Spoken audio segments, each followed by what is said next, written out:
OmniDog here with Jim Joe Babalu. How you doing, Jim Joe? Doing good. What's popping? And we're here with this latest experiment, Tuesday afternoons for OmniBros. And by experiment, it's just some thought we had and started to do it. And we'll see where it ends up, right? As long as we weren't able to consistently have, I guess y'all weren't able to consistently have the Friday shows happen. I wanted to jump in and try and come up with some sort of a solution to that. Appreciate that. So here we are. Yeah, sometimes, usually it's me that's under the weather, but this time it's Lou, and I wanted to give him plenty of time to adjust to his neck issues, and appreciate you stepping up to the bat, boss. You know what it is. Wait, let's see. Gio would do that one. Thumbs up, man. Where does he have the other thumbs up? There's the Swamp Thing thumbs up is a popular one too. Oh yeah, that's what I was looking for. I see this one for you. I love that one. Where? Oh, maybe it's down here. Video clip? No. Okay, I'm missing it. There's this scary thing you guys left me. As a background. Love that one. Oh, here he is. Yeah. There we go. Nice. I know that that's not from this, but I need to watch the Swamp Thing TV show that aired several years ago. Same. I bought it because it was like $10 at Best Buy back when they had, physical media. Right. And I never got around to watching it, but on the same wavelength, I guess, we are currently watching Doom Patrol. Oh, I need to see that. That's supposed to be awesome. I only ever watched the first season and it's great. But now I'm like, we'll watch the whole thing. There's 4 whole seasons. And I'm glad, I'm rewatching it because I don't remember like a lot of it. I just remembered really enjoying it because it has so many like references to pretty deep cut things, a lot of things referencing specifically to Grant Morrison's run on Doom Patrol. So, for me that I'm excited about that. Yeah. And there's literally a line, I forget exactly, like I'm going to paraphrase, but the villain of the series or of the season, Mr. Nobody, played by Alan Tudyk, says something about like, something about if the viewers are paying attention or like who's watching this. Like he breaks the fourth wall and he says something like, massive DC fans and like trolls who just want to talk shit on whatever. He says that, and then he says big Grant Morrison fans, and I was like, oh, that's me. He's directly talking to you. Yeah, that's what it felt like. And I remembered feeling that the first time I watched it too. I was like, oh, got me. They pegged me. That's in the first season then? Yeah, it's in the first 2 episodes, I think. I think it might be episode 2 or 3 that he drops that line. But it's a lot of fun. It's really cool. I like the way that they handled it, and it's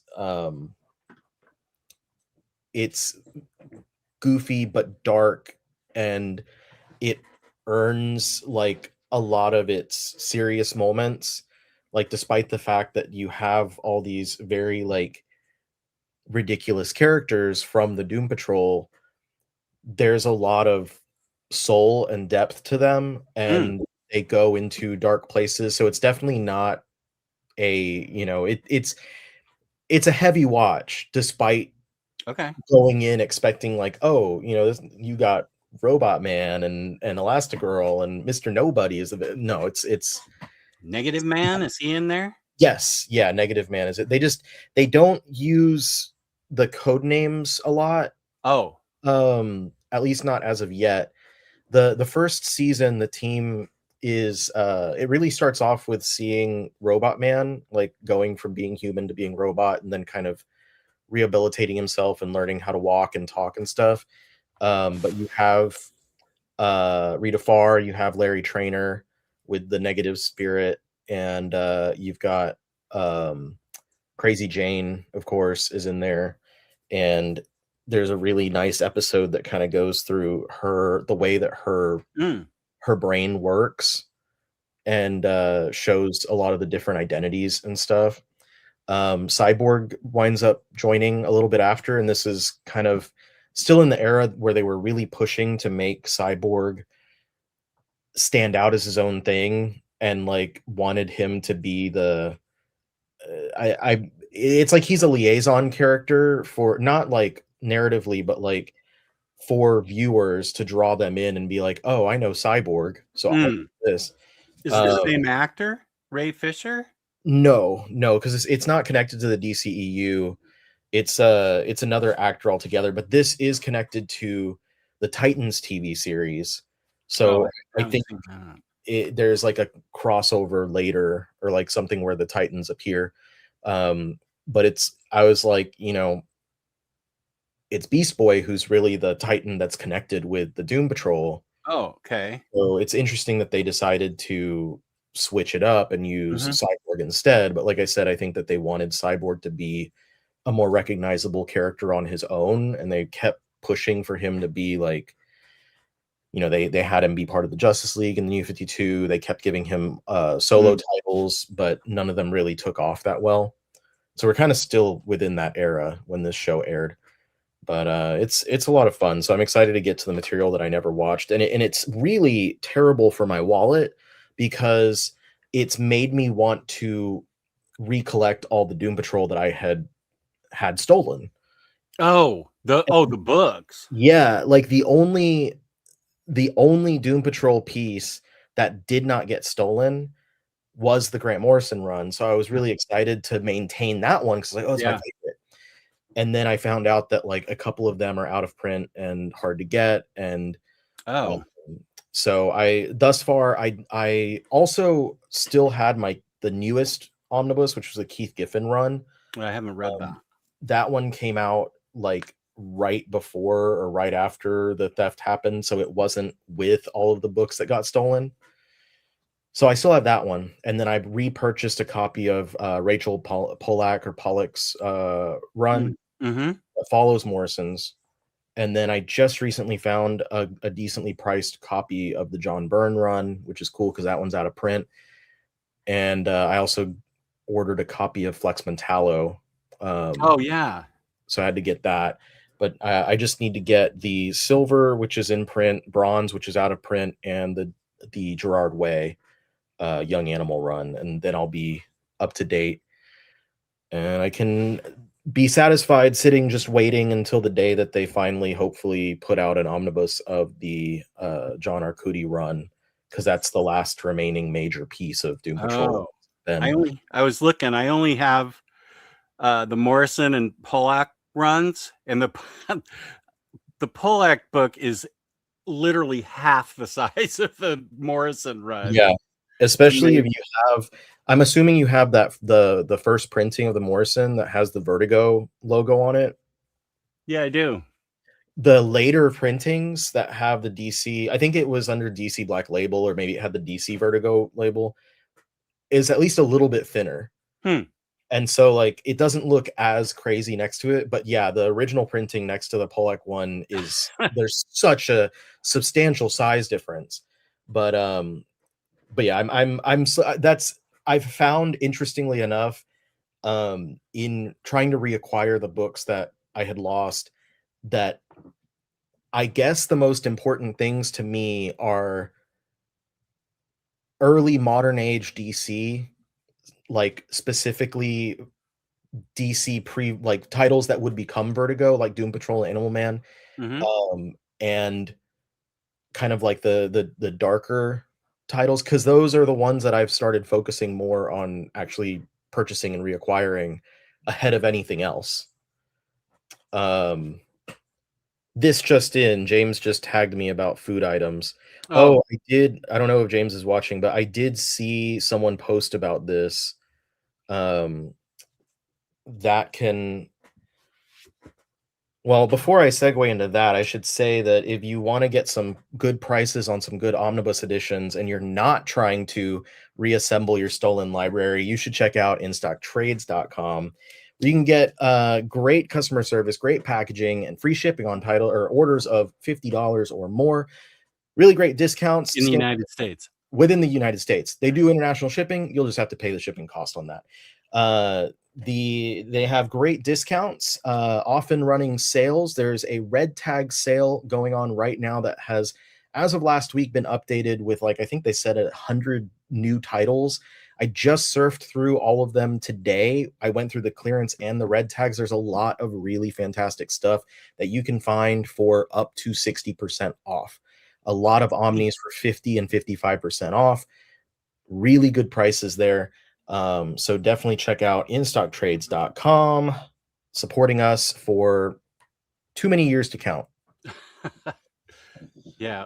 I had those ready to go. I knew one of us would segue from those books into IST, so I had those graphics ready to go. Before we shift entirely and start talking about food, because I know we want to.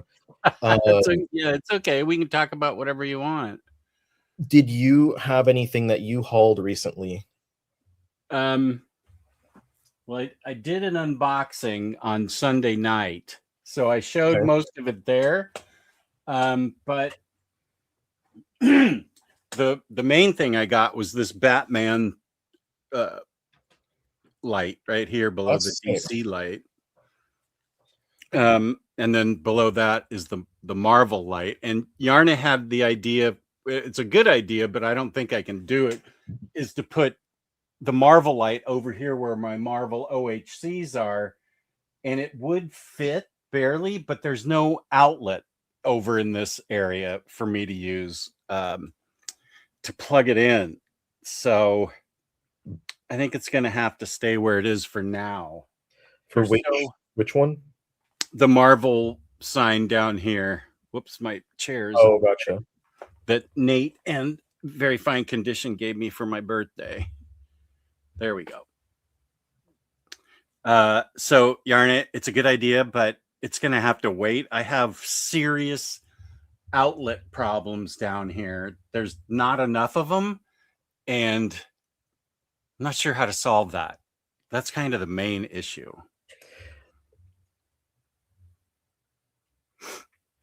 I need to catch up on comments.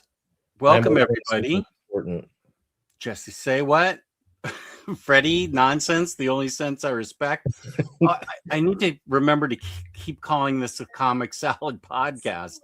We haven't worked out what that even means yet, so I think it's okay. Oh, okay. Smothery here, nice. Yarna, of course.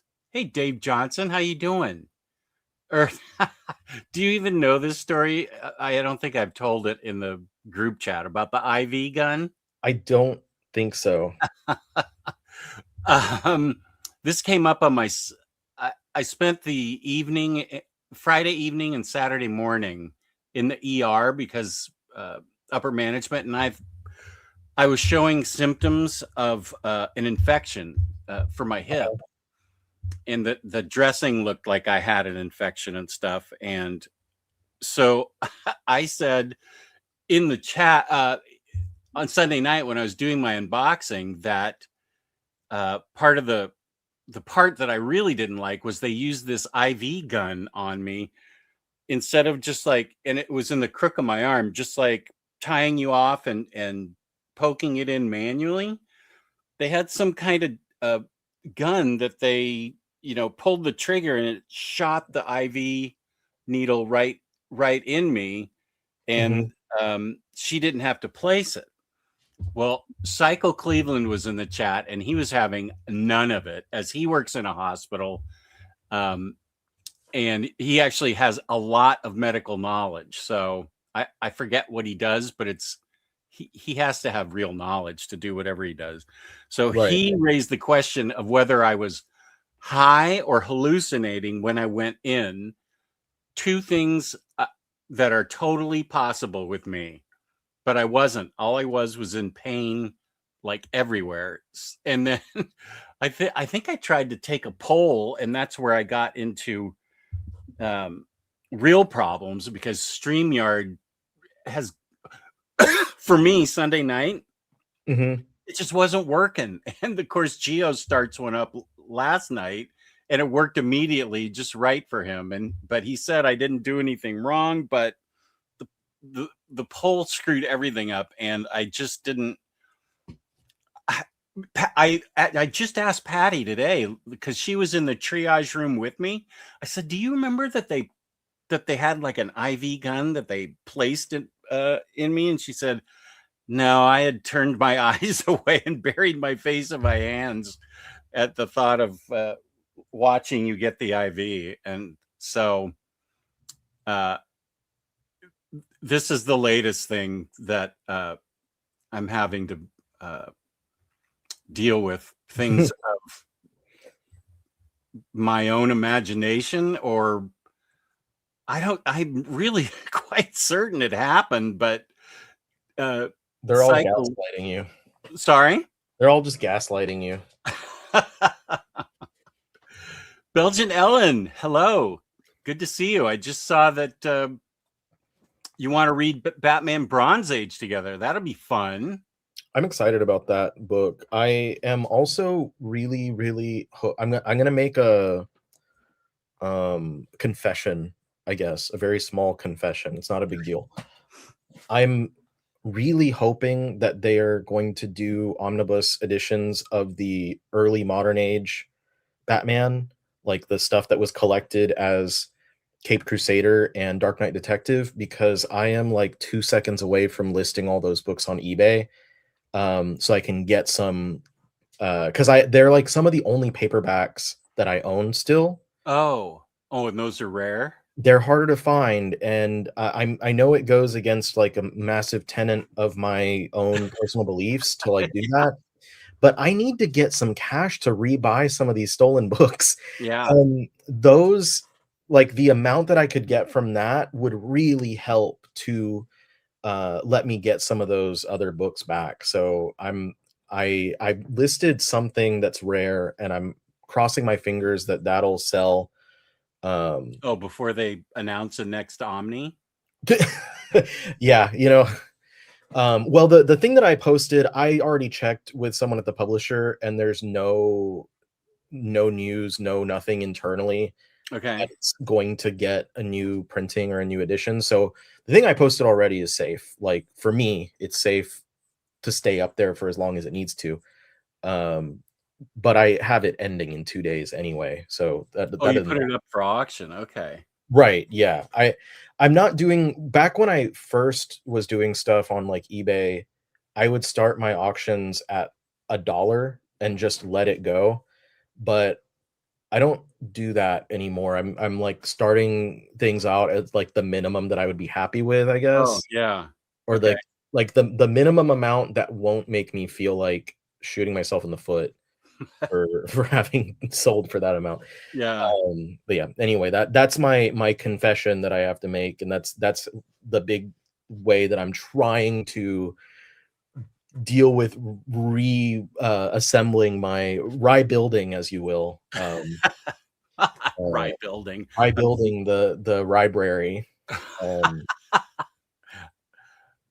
well, nobody's going to jam you up for that. It's your own personal business, but I appreciate that you said that. I don't remember uh, the other things that they had. I don't even remember those trades, but I have a bunch of those standard size hardcover collections.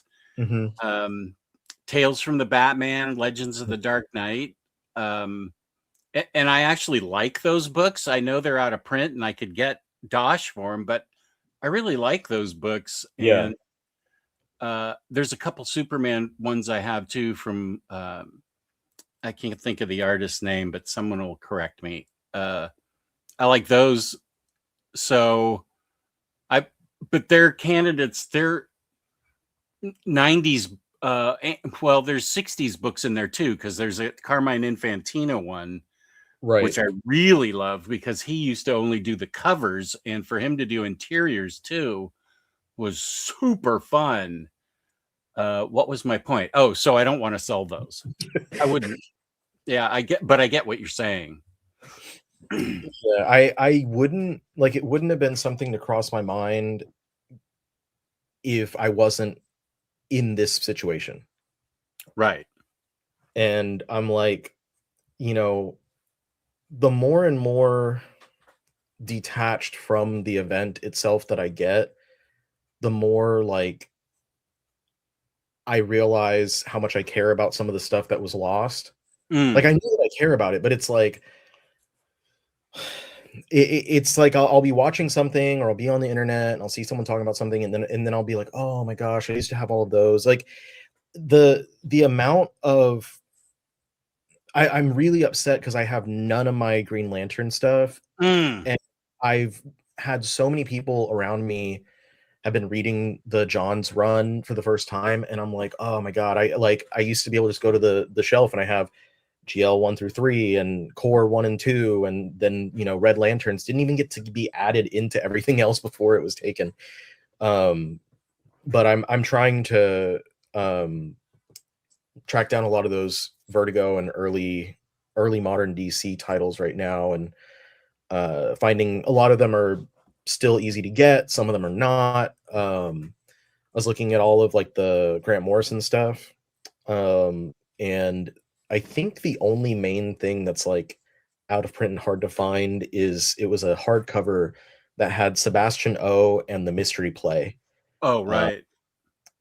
so that one I've seen going for as low as $50, and it's just one standard sized hardcover, so I'm not excited about that.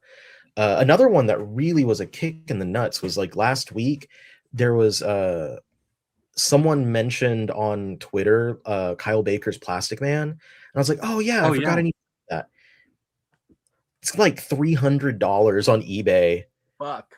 for a book that was like 65 or something like that. I'm like, man, that sucks. Like I could literally buy the single issues, like all 20 issues, Yeah.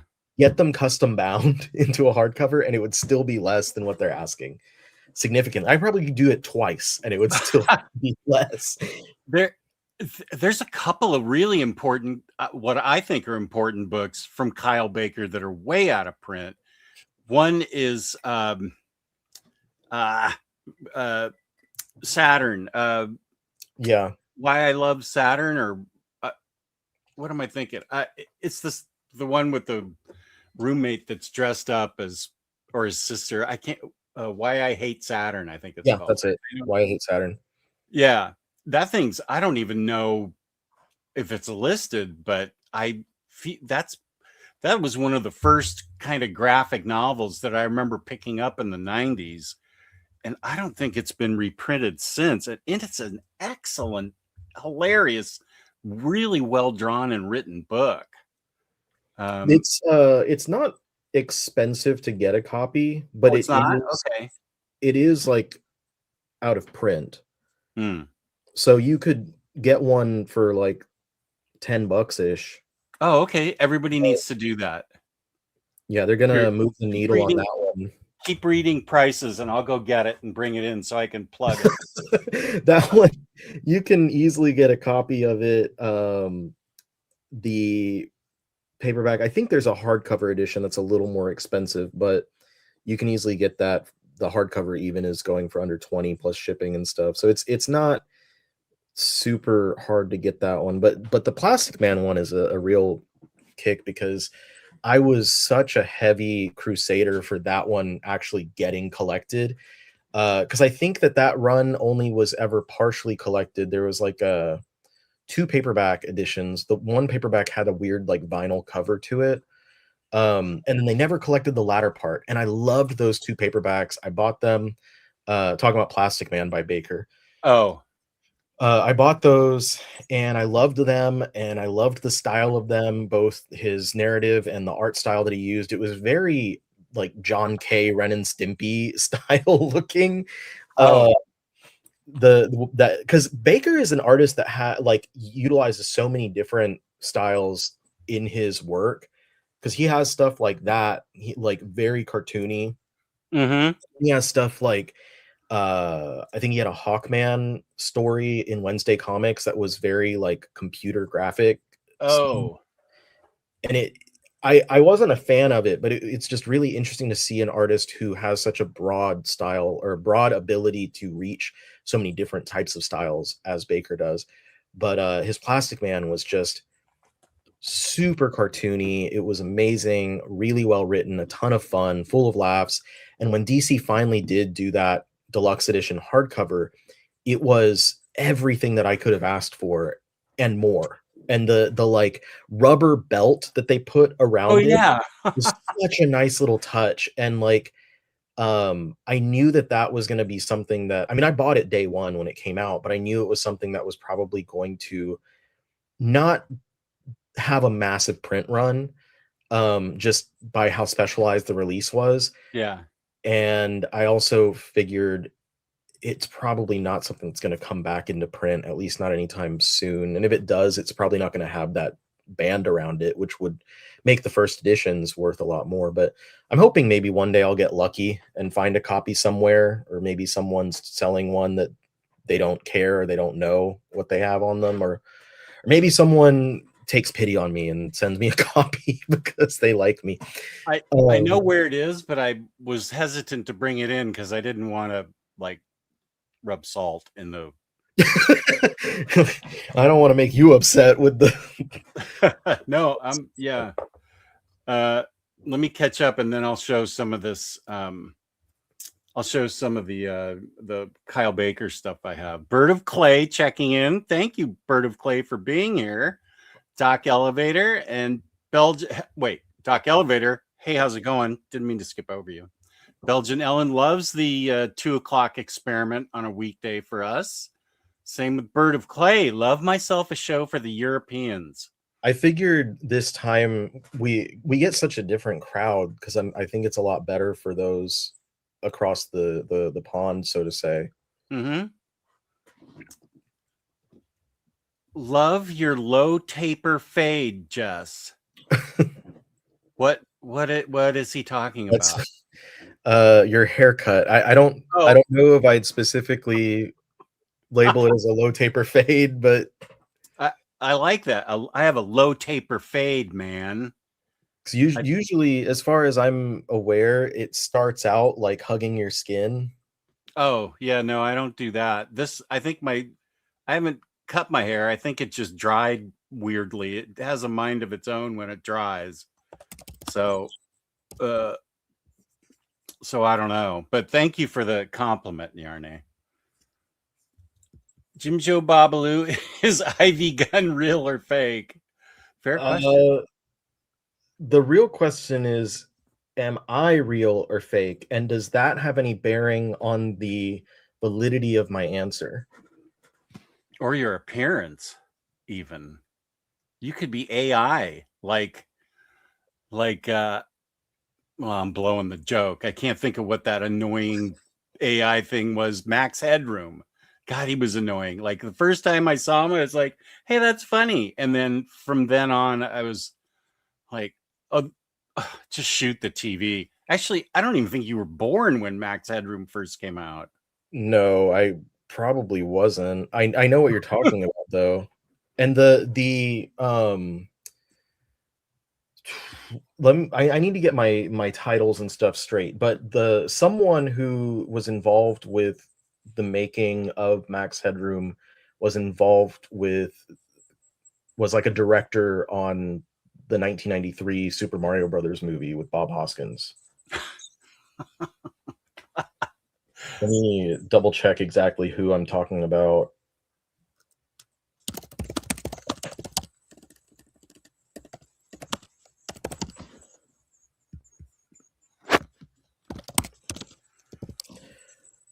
Let's see, Jaffe. Freddie says, it's that youth known as Omnidog and that grumpy Jim Joe that always yells at me when I'm standing on his lawn. My lawn is flooded right now, so probably best not to be standing there. Doc Elevator. Swamp Thing was the start of something good. Sad it got killed so fast. I got chills the first time Swampy is on screen. I bet I need to watch that myself. I gotta, yeah, I'm gonna have to watch it probably after the. Okay, so yeah, the directors of Mario Brothers 1993 were the creators. Rocky Morton and Annabelle Jankel created Max Headroom, and they directed Super Mario Brothers 93. I wonder how Bob Hoskins feels about that performance. Was it that had to be a paycheck movie that he just He didn't know what it was. He hated it though. He hated the entire production. I think that he was drunk for most of it. Oh, I didn't Like, know that. he had no idea that that's what it was and that it was based on a video game. He didn't know any of this. Like it was completely um How do you accept a role then like that? So the he was drunk the whole time and hated it. Anything else? there's a lot of behind the scenes. I actually like did a presentation on it just last year because some friends and I decided that we should do a series of going to each other's places and watching movies that are terrible movies that we love. Yeah. And this was mine. And so like before we watched it, I gave like a 5-minute presentation That's about awesome. the movie, and I talked about, how crazy the everything was leading into it. I don't remember but there was so many creator or so many actors and so many different creators that were attached to the movie and ultimately like were not part of it. Um like just looking right now at the wiki article, Arnold Schwarzenegger and Michael Keaton were both approached to play King Koopa. Uh but that did not happen. They considered Tom Hanks as Luigi. That could have been funny if it was Bob Hoskins and Tom Hanks. They definitely there was a lot of inspiration from the fact that stuff like Batman 1989 and the 90s Ninja Turtle movie Oh, had succeeded, and they both had like kind of darker tones to them. Um, so they kind of went into that kind of direction, but they really tried, and it's this really it's a valiant effort that didn't pan out. And I have to give credit where that credit is due, and it's a terrible train wreck of a movie, but like a really fascinating one. And it I so want to see your many presentation now. do I still have my If you note? do, that would be a great episode for OmniBros. It was literally just like I wrote some stuff down and talked, but I don't think I have my notes anymore. Oh, that would have Yeah, been a here's great comic salad podcast episode. if you look through like there's a ton of articles about it, but the Wikipedia article about the movie does well to kind of consolidate a lot of the information about like who was attached to it, how it came to be, like certain people who left and came back. I think the directors who ultimately wound up doing it had been attached to it, they had left, and then they came back. So there's a lot of people that were just in and out, in and out. Let's see, Dustin Hoffman attempted to purchase the rights and produce it with himself as Mario, Danny DeVito as Luigi, with Barry Levinson directing. Oh, that would have been good. And then let's see. Yeah, they had to Thank you, Matt. basically like meet with Nintendo of America president and like Nintendo people to convince them to do this. Uh they had this first screenplay was written by Barry Morrow, who had written Rain Man. Uh, was that the script they used? No, it Oh, was described as being like a Laurel and Hardy or Abbott and Costello with Mario and Luigi, Hmm. but would have been them going on an odyssey. And they thought it was a little bit too serious and dramatic rather than being like a fun family comedy movie. Oh, It was really funny. Like that was the ultimate goal, was like, let's make a family movie because it's a video game that kids play. But then it yeah. winds up being this like dark, gritty dystopian world filled with like pole dancing people. I don't know. It was weird. Like it didn't seem like anything like a kids movie whatsoever. But that's what we got. And you know, I don't know. I don't know what else to say on that one. It It's would a have been really interesting one. That would have been a really good, interesting series if we could have put one together with like 5 minutes on this movie, and 5 minutes on that movie. Maybe we would have recorded it and then released it into the wild. I don't I don't know how it would have been as a live stream, but damn, if you come upon your notes, we should think about If uh, we wanted to, what's a terrible movie that you love? Like that if you were part of this, what would you have chosen to make us watch? I well, it's not well, that Mario Party one was not obscure. I The Room is my all-time favorite Yeah, awful movie. But I mean, they made a movie about the making of the movie, which was a great movie. Unfortunately, James Franco turned out to be not a good guy. yeah. Uh, but I even enjoyed that movie. That was like a real movie about it, and I enjoyed it. But I don't know. I think it's probably already been. Well, I mean, I could give a talk on it, or I could watch Samurai Cop several more times. I loved how bad that was, and I found out it even had a sequel. So I would have to watch the sequel too. What are the other? Oh yeah, there's my. That's how my movie buddy and I started seeing movies. Was that we both liked bad movies, and neither one of our spouses would go see superhero movies. So that's how we started, and I'm due to go see some kind of bad movie with her because there's some classics. She owns them all. Um, I think she has Plan 9 from Outer Space. That'd be Wow. fun to watch that, and then follow it up with Ed Wood. Yeah. Um, well, yeah, you could watch The Room and then follow it up with A Disaster Artist. Yeah, I see. I think this. I think we have the German of an idea here for comic salad. Good evening to Munin. Nice. Good to have on, Axel. Okay, so actually, I'm interested in this. Yarna asks if Belgian Ellen get to go to Facts with her injury. She broke both her ankles. I Oh, went on crutches and did go to 3 vendors. I sat the whole day at a booth of one. Oh, wait a sec.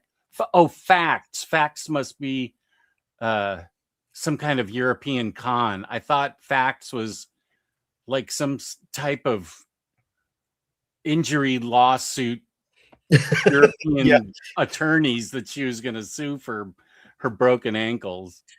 Okay, so you did get to go to whatever this was, and I'm glad that you're okay, Belgian Ellen.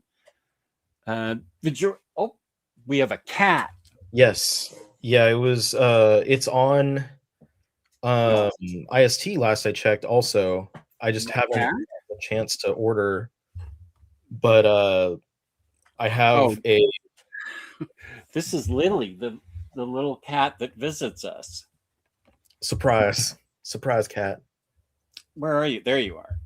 But I have a contact that I'm trying to that helps me to get some of these things Uh for huh. distributor price basically. Uh, Oh, so I'm probably going to put in an order with him soon for that Gerard Way, Doom Patrol, Hellblazer Volume 2, and maybe like the Swamp Thing books that are available, like I think Nancy Collins, New 52, and the Mark Miller are all currently in print. Mm. So I haven't read the Nancy Collins one. I remember reading the Mark Miller one. Okay, the cat has escaped, but let me detach my mic so I can see if I'm not letting you out. You just got here. Come back over here, weirdo. my I guess I can use that to segue into the story that you wanted me to tell. Oh yeah, what's happening with the menagerie at your house?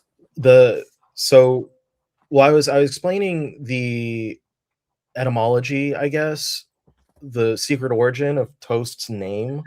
He has a cat named Toast the cat. So I have Chewy, and Chewy is named for Chewbacca, despite being a tiny and cowardly dog. And then we've got Ellie, who is named for Eleanor Rigby, Oh, and then we have Toast, which is named for the series Toast of London. and what is that? So Toast of London is a British series starring Matt Berry. You can watch it Oh, on BritBox, which is part of okay. like Amazon. I know him from What Shadows. What We Do in the Shadows. Yeah, Max loves So that guy. Me too. Toast of London is really great. It's only 4 seasons. It's got 25 episodes. Matt Berry's song "Take My Hand" is the opening. Which that song, I'm not sure you may have heard it, but just not realized that Oh, uh-huh. that is that's him singing. Oh, only 3 seasons are Toast of London, and then season 4 is Toast of Tinseltown. So it's like 18 or 19 episodes, 20-minute episodes. It's a very quick watch. Hmm. And so the cat is named for not Stephen Toast, but his father. Gosh, I can't remember Toast's father. Colonel Gonville Toast. So I guess Toast's full name is Colonel Gonville Toast, but the cat is a female cat, and she's a pain in the ass. Um, she Ellie, come here. she is disruptive to Ellie, loves messing with Ellie, and Ellie hates getting messed with. So I'll be sitting there working, and all of a sudden I'll just hear Ellie growling and barking, and it's because Toast is just like standing in too close a proximity to like Ellie's bed, and she's like, "Get away from here!" And she'll be like, she'll sniff around. Toast will do nothing sometimes, and Ellie just loves to get mad at her. Like she'll sniff around at like a bookshelf, or like sniff around at something, and then Ellie like has to. She's a tattletale, is what she is. Ellie is? Yeah, She's so a Ellie will snitch? yell. Yeah, she's a snitch, and she just yells at Toast. But Ellie loves being loud. Like she also wakes us up almost every single morning, because she gets like mad, I guess, when she needs something. Mm.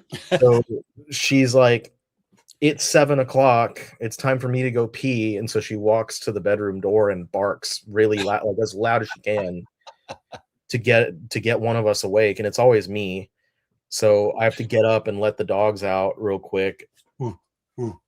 So I just don't get to sleep in ever, even on weekends. Because once I'm up, I can't go back to sleep. Ellie doesn't know snitches get stitches, man. Right. And I'm trying to like train her to use her inside voice. And I tell her, like, ask for things uh more calmly, like be more polite, Yeah. please. Don't be rude. Right. And so like I'm trying to get her to, instead of like just standing up and barking as loud as possible, like do what, like Chewy, for instance, will go to the door and scratch the door. I'm like, okay, it's time. Like I'll notice, I'll help you, just please, like please don't, because it shocks me every time, and I'm like, one Oh, day jolt you out my of bed. one day my heart is not going to be able to take it. She's a big dog, so she's a very big bark. Oh, She's like a German Shepherd. oh, she is. Yeah, so she's like big bark. Oh yeah, those guys have really big barks. Okay, the cat wants out. Sorry, brief appearance, but she did make an appearance. That's really good. So I do recommend, like, oh, I was just going to ask what kind of dog Ellie was. So yeah, I thought she would have been a smaller dog. no, she's a biggie. She's a big dog, and she's an old dog, so she's large and grumpy. I do recommend Toast of London, though, if you have some spare time to watch something really silly. It's a really good one. It's very quotable, and Matt Berry is very quotable as well. Oh gosh, I loved that What We Do in Shadows. The Shadows. Yeah. He's very good. In pretty much everything. He's also good in the IT Crowd. Although I was distressed to learn the creator of that series because I didn't realize who had created it, and it's a dude who's very like outspokenly. Oh, that guy. Yeah, somebody else has mentioned it in here, or maybe it was you. I may have mentioned. I don't know, because we rewatched it like last year. The IT Crowd. Yeah, and as I was watching it, I saw the name pop up, and I was like, "Oh man!" So like, I was like, "Well, I'm not gonna let it damper my enjoyment this time." But yeah, because I already was like partway through streaming it, and I think they took out, like, there was one episode that had like some pretty transphobic stuff in it that they just didn't put on streaming anymore. Oh, it's like, okay, well, whatever.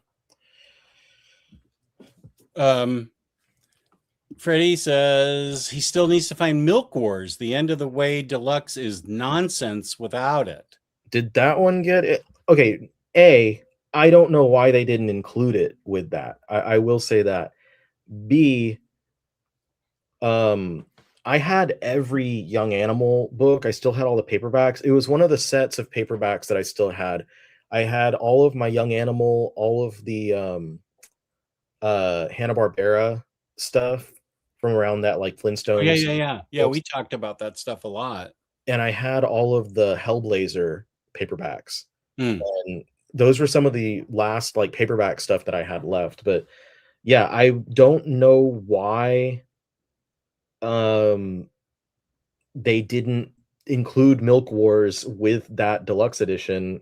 Maybe it'll get a re-release later as like an omnibus, because I know it's just deluxe edition right now, but maybe they'll do it as an omnibus. Well, there's a copy. It's not hard to grab. I see one for like $12 on eBay right now, so that's not bad. Oh, Freddie, splash out, man. $12. I wonder if I don't know how likely it would be, but I would love to see more of the Young Animal stuff be recollected, because there was some really cool stuff like the Shade the Changing Girl, Cave Carson. There's like smaller, like 6-issue series, I think, for Bug by the Allred. Yeah, I have that. Those were a lot of fun stuff. Mother Panic was cool. Oh, that was really good. That was like the Batman universe. Right, yeah. There was a lot of cool stuff in Young Animal. Also, fun little fact, Young Animal is the name of the magazine in Japan that publishes stuff like the series Berserk. So it's always funny to talk about Young Animal in the sense of comics. Oh, okay. Well, actually, I know right where my Young Animal stuff is. I'm going to lose you for a sec, as my being right next to my router doesn't seem to matter. It glitches for me here. So you will lose me, but I'll be right back. I have a Young Animal magazine from Japan right here that has Berserk in it. Here's my Young Aminal collection right there. See, I had exactly that. I had all those books, and now they're. Ooh, yeah, I forgot about Eternity Girl. I need to get another copy of the Kid Eternity Deluxe Edition. Yeah, Freddie, you can help me organize this. It's not in any kind of. I only have one Doom Patrol. I definitely missed out on some things here. Oh, I forgot about Collapser as well. All of those books were just a lot of fun. I really do hope that they will do more like hardcover releases for that line. It was a nice little experiment. It was. I thought this the stuff I read, back in 2018. I really remember enjoying it. I didn't lose you. I will at some point. I think it was also around the same time that they were doing that Hanna-Barbera stuff, and those books were largely really good as well. I have those over here that you and I talked about those a lot. Because let's see, it's going to be harder for me to get. Let's see. Yeah, there's some familiar spines. Okay. I saved. I read all these several times, and I especially saved the Dastardly and Muttley by Garth Ennis book because it's awful. It was terrible. The Jetsons was funny, and I think I must have given away my Flintstones because I upgraded to the deluxe there. I loved the Jetsons, and the Jeff Parker stuff with Johnny Quest was really good. I think I must be missing some of these Looney Tunes, but I mean Hanna-Barbera books. I would have to double check since I can't reference my own shelf anymore. But there was like Snagglepuss, yeah, Wacky Racers or Wacky Raceland, Scooby Apocalypse was. Oh yeah, that got an Omni, which is awesome. Yeah, that was one of the last ones that I got. That like one of the most recent ones that had been taken. Let me see if that one's still in print, so I can get a copy of that one. Okay, Riley, avert your eyes. Are you trying to not offend me? Yeah, I don't want you to be. I'm not rubbing salt in the wound, but here's. It's okay. This is man. There's the belt, which is so awesome. Yeah, the book is fantastic. Sorry, I don't mean it. I didn't mean it.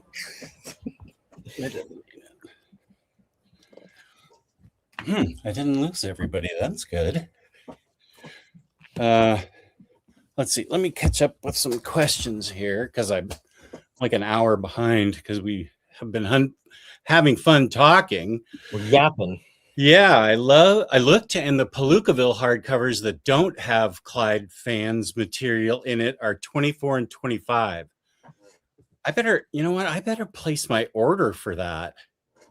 I have a feeling, I don't know. I need to order that today. I'm not going to let it sit for very long. Dave says, anything similar to the Golden Age Robot Man I saw in the giant-sized DC reprints in the 70s a few times. There was a Golden Age Robot Man? Is it possible you're thinking of Silver Age? I did read Doom Patrol up to the late 80s. Now that's where I stopped. I stopped at, I don't think I collected anything past the Silver Age stuff. So I don't know the John Byrne run. I don't know any of the other writers you said.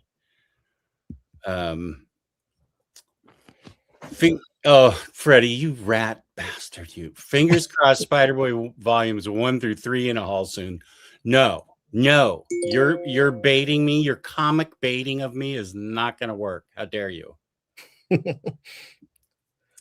Eb Just ordered the Jeff Lemire Swamp Thing. Oh, good choice. Green Hell, for some reason, was part of the Green Lantern Green Arrow sale. We're Awesome. just I love that book. making everything green on sale. It's the green sale. I love it. Thank you, Planet. Batman said I noticed it yesterday.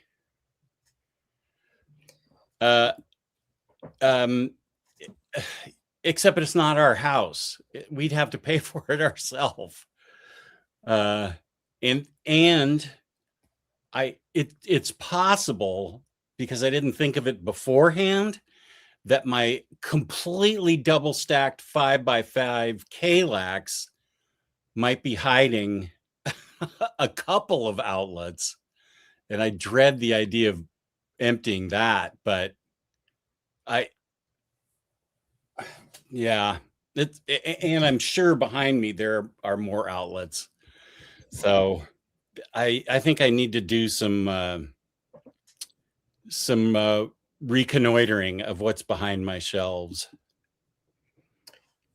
I have. This is just a Cycle ended up calling the hospital system that I was in. I don't think he knew which hospital I was in, but because the system has like 12 hospitals in this area. And my favorite part was Cycle coming to terms when his wife pointed out he crossed a line calling the hospital about the IV gun. Yeah, that's a little much. I think so too. I told upper management that earlier today, and she was properly horrified. Yeah, I've had that type of experience with others. Like I've gotten a lot more cognizant about the like parasocial relationship type stuff, Yeah. because others have had to mention to me like that's not good. Yeah. And I'm like, oh yeah, you're right. Yeah. I should have mentioned something about it, but it just was kind of funny to me. So even though it definitely did cross a line. I have to ask a question. Can it be on the air? Or would you rather mute? I'm just wondering about our router. A router? Yeah, Our router? I only have 1 or 2 bars, and my big group email did not go out just now. Okay. Did I just hear you say something about a router? No. Well, you did, but the router's actually doing a good job for me right now. Just a sec. Okay. Sorry. We have. No, it's fine. I just wondered if it was something that affected both of us. Isn't this great? She's coming to me for tech support. Hey, it's all relative. I think everything's fine. Okay, then don't worry about it again. We'll talk about it when you're done. Okay. Sorry, everybody. No, it's fine. They like getting a peek behind the curtain. I got a little bit of a comic haul, not as big as I was hoping to have for this show, but I have 2 things that I can show, and one of them is relevant to something that you were talking about yesterday. Well, this is an IST. Red cake for 50. I just ordered that one actually. Like $50? Yeah, with when they first added all the stuff to the red tags, I think I bought like 7 or 8 Omnis. All of them for that's what you expected to be for today? No, actually, I have an order from Fanaticals on eBay. I don't know if you've heard of that stop. I've heard they're slow. Yes, they are very slow. They took about 3 to 4 weeks to ship out for me, and I actually emailed them because I hadn't heard anything about how slow they are. But when I looked on their eBay store, it does say, you know, we do take at least 3 weeks. And I was like, okay, I should have maybe done my research. But I was fine with the amount of time. I just wanted to make sure that like I wasn't SOL, you know? Yeah. So I reached out to be like, hey, my stuff hasn't shipped. What's up? And they never responded, but like I got a shipping notification like 2 days ago. So that package is set for it was set for delivery yesterday. Now it's set for today. I got a notification that it's like en route, but it hasn't popped up yet. And that one is like 4 or 5 Omnis that Ooh. I got from them, and they have stuff for the clearance price, because they were getting all those like remaindered out books from the distributors, stuff that Ollie's gets. It's like at the same price that like Ollie's have them for. Oh, okay. Well, But they charge shipping with every volume, even if you get multiple. okay. Let me That's the catch up downside. a little bit because I am pretty far behind on comments because there are some legit questions. Belgian Ellen, let me answer this in a little bit because it's actually a real question that I want to address. House of Secrets, Bronze Age. Javi's here. Welcome, Javi. Hey, nice. VFC's third annual DC reprint poll. Thank you, James. Okay, we're so far behind, I forgot what we were talking about. Looked it up, and second result called it the forgotten graphic novel. What were we talking about? Was that for Saturn? Is that why I hate Saturn? The second volume and the second result. So if you go on, if I look up why I hate, oops, I spelled Y wrong somehow. Healthy cynicism and high art. What book? Chris, what book? This book? For just to finally show off this book after I asked for it. Why didn't I show it off earlier? That's weird. Yes, I love Silver St. Cloud. What do you think about her, Riley? I don't think I have a opinion. If I'm right, that was one of Bruce Wayne's last girlfriends before he became like hardcore with Selena. Am I right about that? Or is it like a place to visit in someplace in Europe? Have you seen clips of a guy hijacking a TV station in the 80s? I remember hearing about this. The current season of Daredevil has someone doing the same in a Kingpin mask.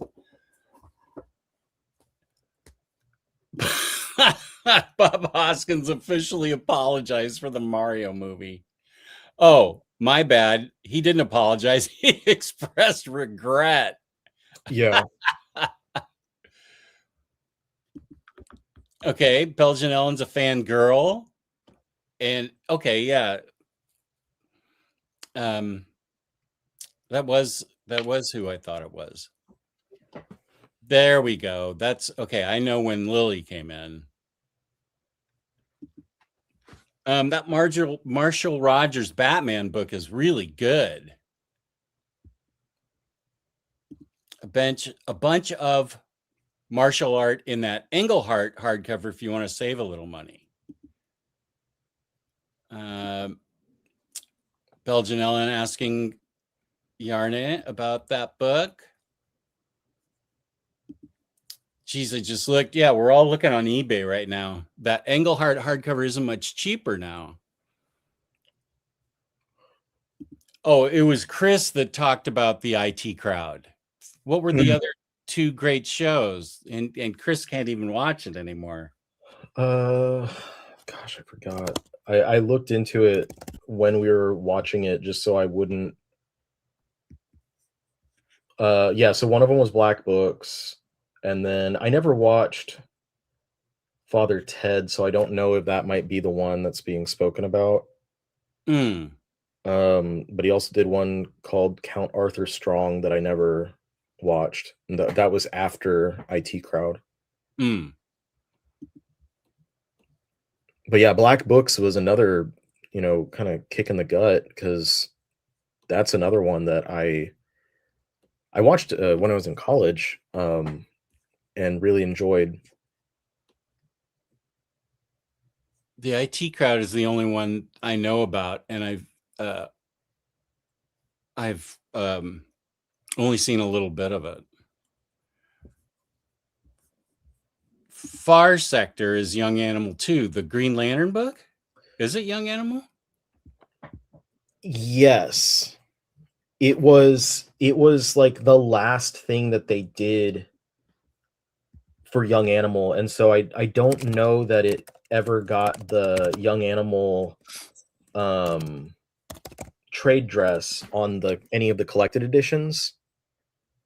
Yeah, it was from 2019 to 2021 by the Young Animal imprint, but I don't think that it had that on the spine like all the other, if I'm not mistaken. Yeah, I don't think it did either because I had the paperback and then Yeah. I liked it so much I bought the deluxe, but I don't recall it having the spine. That's another one that I have to get back. It does have Young Animal on the cover, but I don't think it had it on the spine, but someone can correct us on that one. Oh, I could go back into the small room. I am catching up on comments, so that's good. Oh, I remember this. One of us gave Flintstones to Kristen to read, and she hated it. I remember it's because of the way that she felt animals.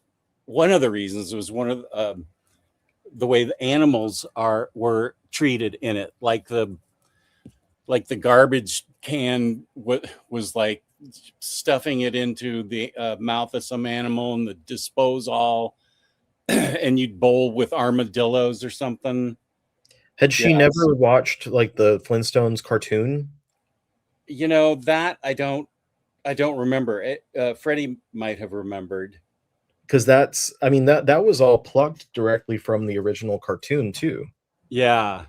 Not to say that like you can't have issue with it at all, but like I think that you take issue with the original cartoon because the comic was kind of making a different commentary about the fact that was a thing anyway. Right. I'd have to go back and check it out. This is Far Sector Deluxe Edition, and it just has the bullet there, the bullet logo, the bullet from the IV gun, and it just mentions on the back about Gerard Way doing the forward. Yeah, I'm trying to look for a picture of the spine of the original paperback. Yeah, I think I sold that or gave it away, or it's in the trunk of my car on the way to donate it.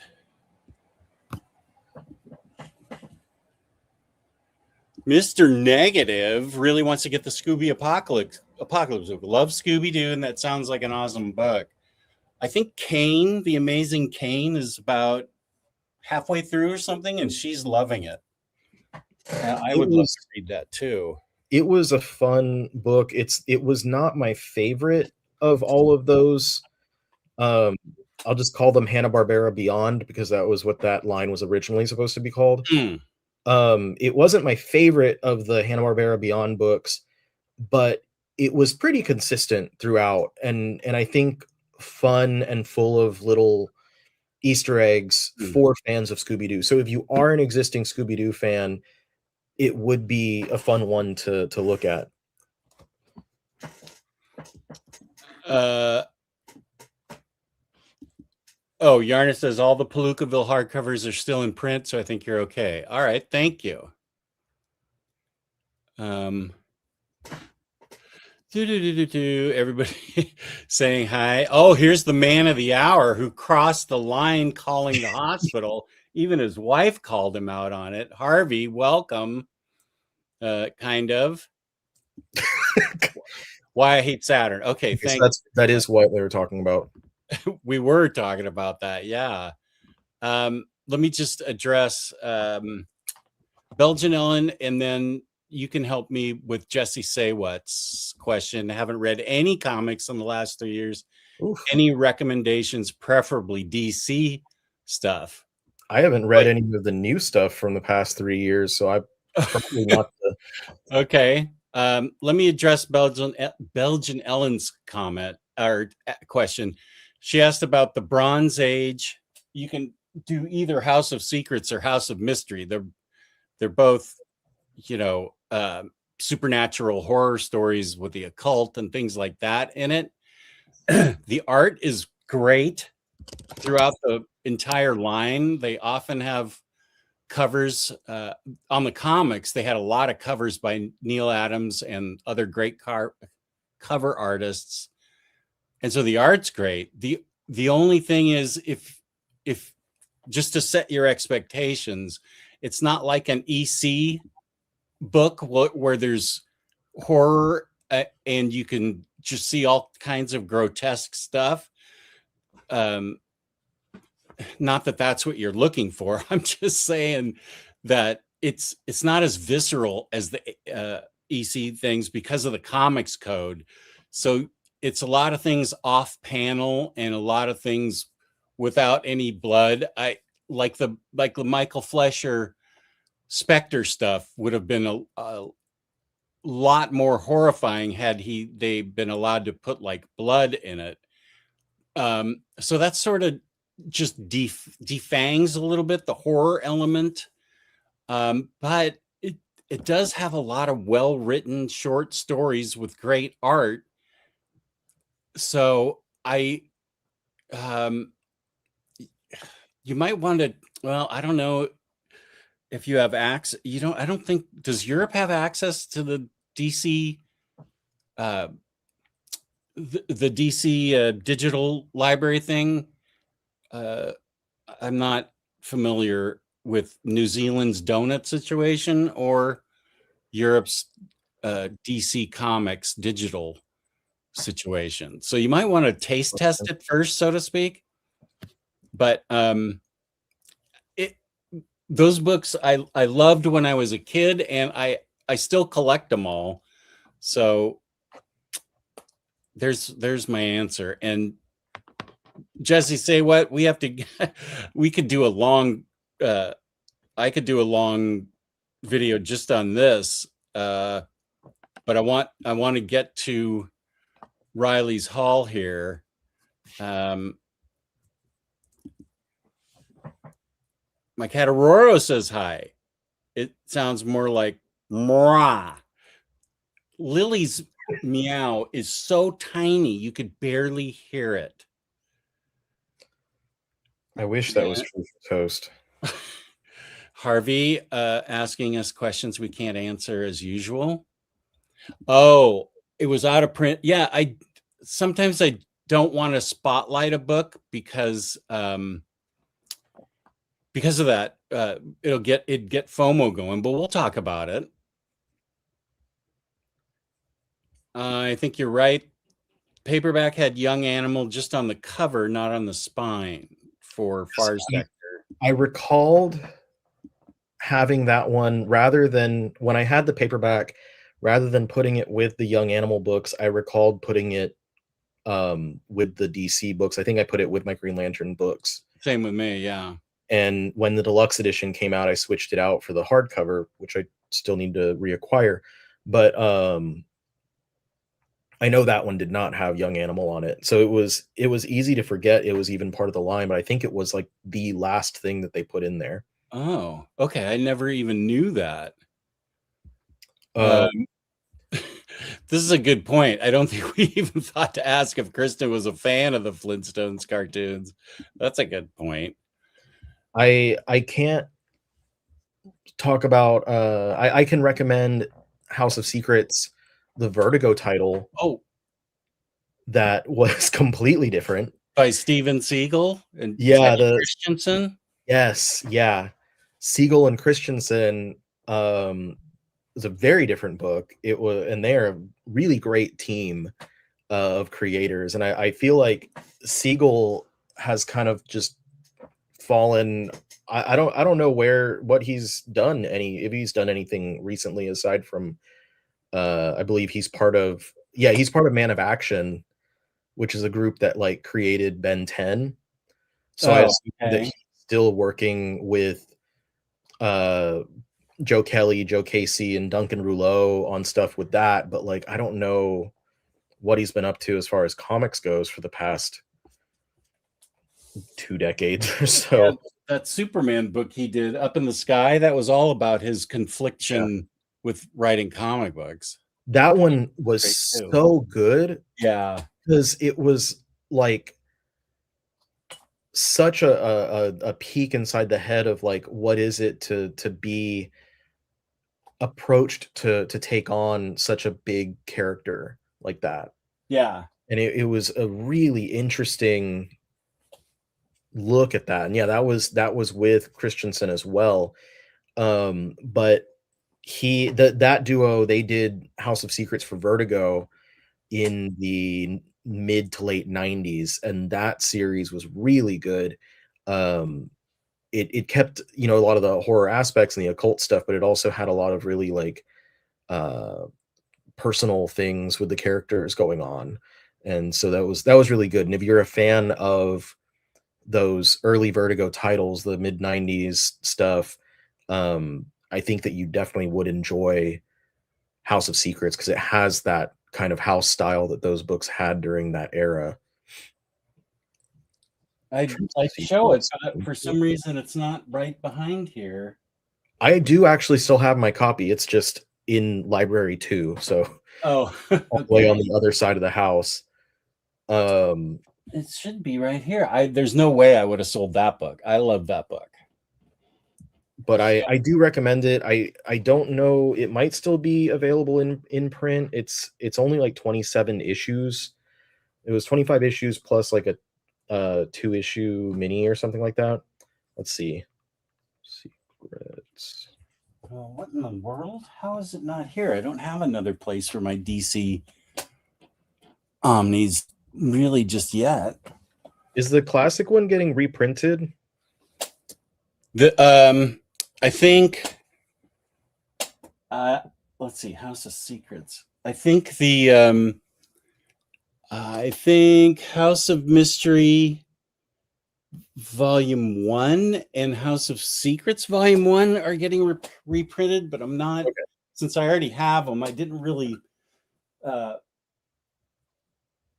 pay that much attention. Oh yeah, that's what's weird, is that House of Secrets Volume 2 is out of print, but I don't think they're reprinting it. It needs a reprint. I think it's expensive on eBay.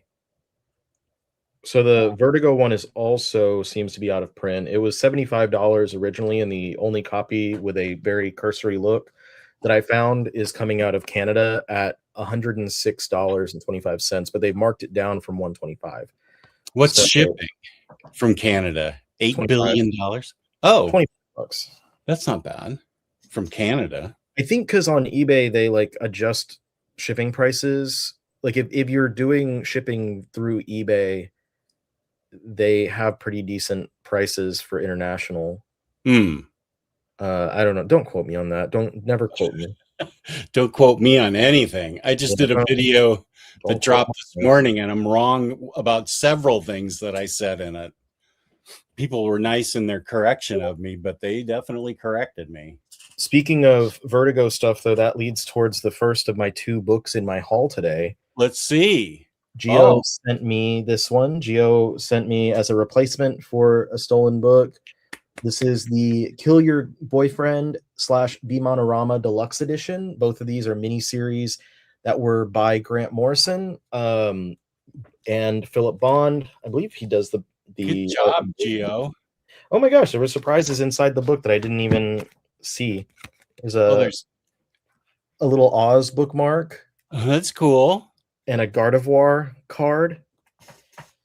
So Morrison had several different like miniseries and graphic novels at Vertigo throughout the 90s, 2000s. I show the art. I'll highlight you so you can show the art. There you go. And these were 2 short, fun ones. 2 separate, entirely separate stories from one another. Not related at all, except for like the creators. So it was always a little funny to me that they did combine them into one volume, but I'm not complaining because we got a nice deluxe edition out of it. And I was really happy to have this one. I don't know if it's out of print or not at this point, but it was originally just a $20 book. Apocalypse in the UK, it says. Both those stories are I just recently reread that. I really like both of those stories. I have not read them in a long time, so it'll be nice to get a chance to reread them. Gio also packed with that a random volume of manga. My youth romantic comedy is wrong as I expected. You should have saved that for old, fake manga, real manga areas. Probably. And it's volume 19 too, so I have 18 volumes to catch up on. Is this a book you hadn't heard of? I've heard of it, but I've never read it before. So Okay. a small cutout of Infernape from Pokemon. Oh, okay.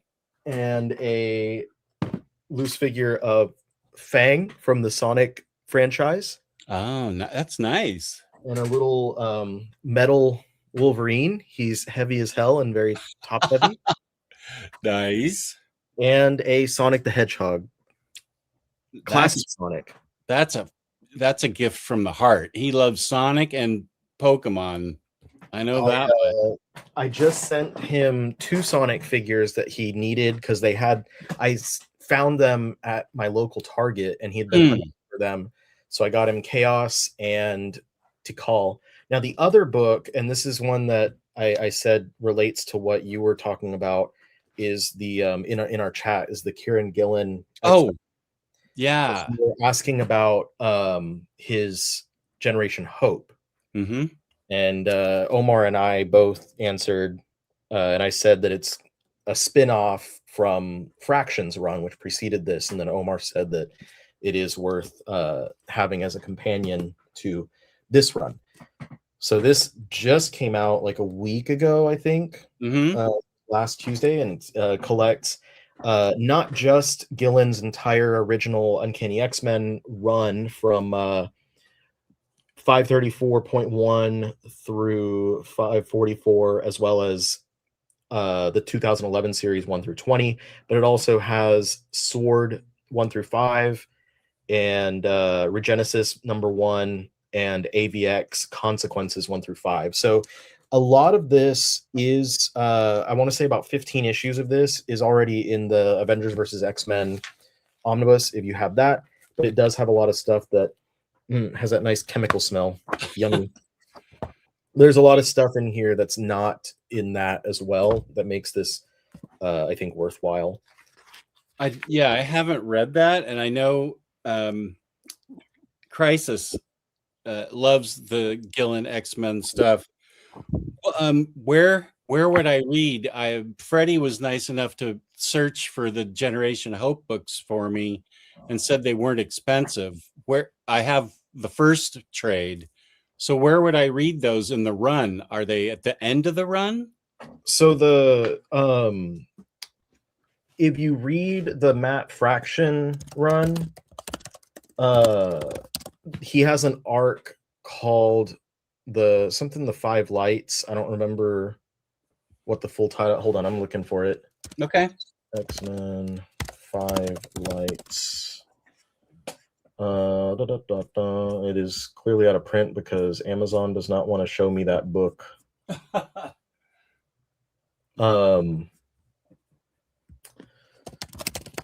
But his that story is about the first 5, if I'm recalling everything correctly, because it has been years, the first 5 mutants to pop up since the House of M. Yeah, so it's like post Second Coming. Okay. And he's following up on that stuff, and that might have actually been his last storyline. This is Fraction? Yeah. Okay. 534, maybe 533. Because he was the writer preceding Gillen. Okay. So it was it wasn't his final arc on the series. Gillen and Fraction co-wrote the Quarantine arc just before Fraction left and Gillen took over. But yeah, it was the 5 Lights, and so that introduces these new mutants, and then those new mutants go and basically have their own story with Generation Hope. Oh. So Generation Hope, let's see exactly when it was published, because then give an idea of if you have to read it alongside or before anything.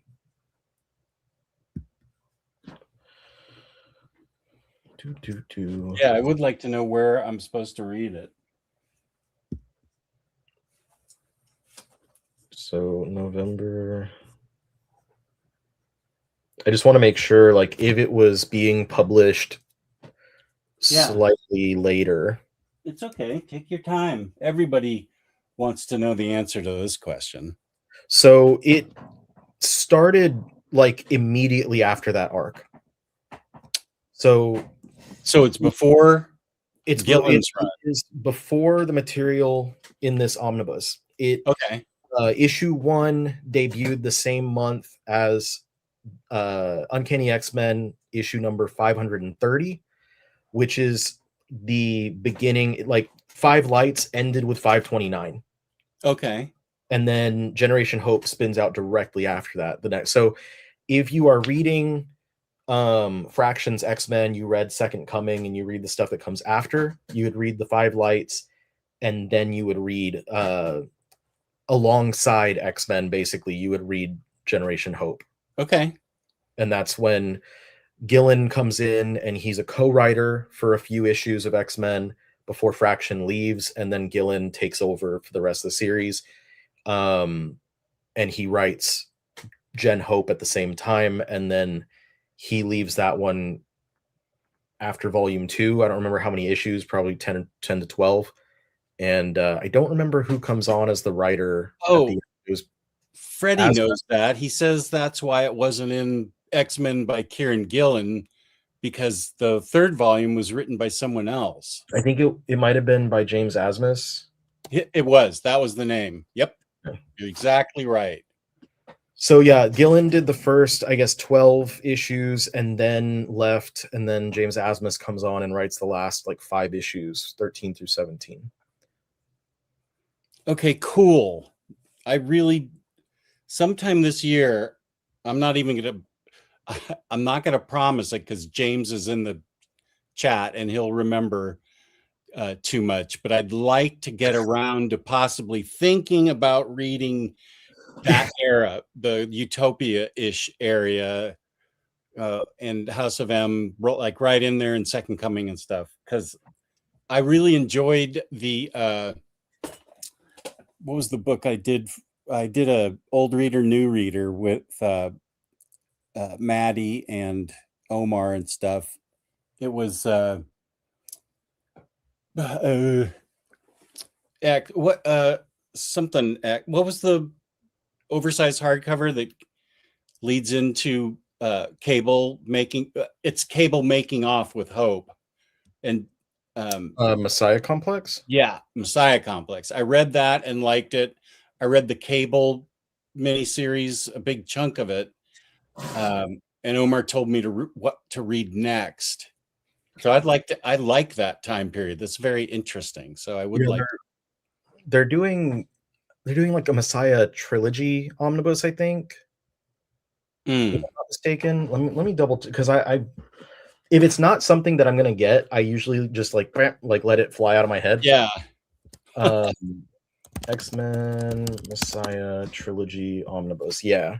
So that is collecting like the main crossover events, which is Messiah Complex, Messiah War, and then Second Coming, but it leaves out like all the in-between stuff, which is why I'm not getting those. I still have each of those oversized hardcovers for each of those events, and then I have the material that goes between them.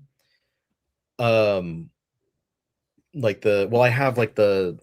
have a custom Matt Fraction omnibus, and then I had a custom Gillen one, but I sold that to get this one instead, because I'd rather have the official one than a custom one. No offense to the custom people.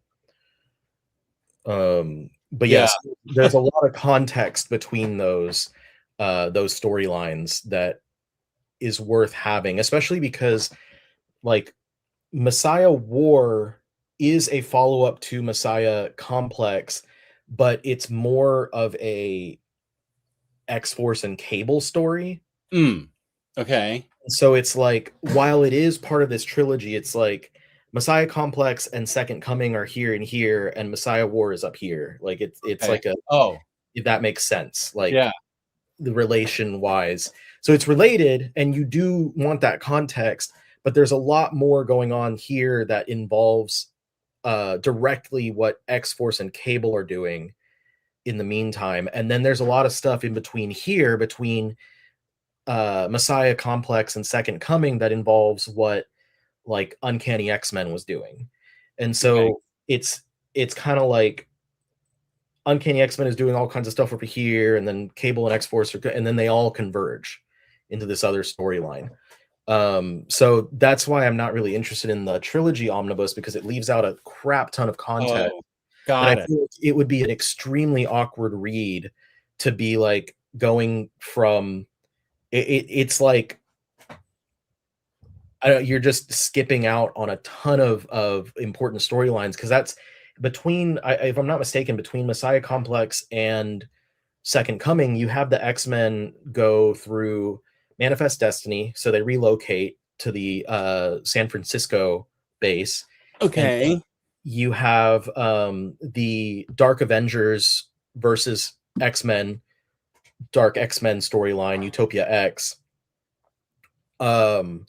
I And don't. there might be another storyline in there that I'm forgetting. But yeah, they have the all those things happen, and it's important leading into Second Coming. So Okay. that all said, I am hoping that down the line, and just the mapping for this omnibus in particular, the fact that they did not include the issues that Gillen wrote with Fraction makes me believe that they will probably do like a Matt Fraction omnibus down the line. Oh, That will include that stuff, and they'll probably do like a Ed Brubaker omnibus as well, to include his stuff. okay. That's great. And so that was your big exciting Omni that you were, since you're such an X-Men fan, you must be really happy to see this, I would think. Right? This book, Yeah. yeah, no, I was glad to get that one, because like I mentioned, I had the custom one, a custom Right. one, but I like having Oh, the official ones. I don't think I got that Kieran Gillen one. Oh, and you got the better cover. The Dodson cover was cover A. I don't like the DM at all.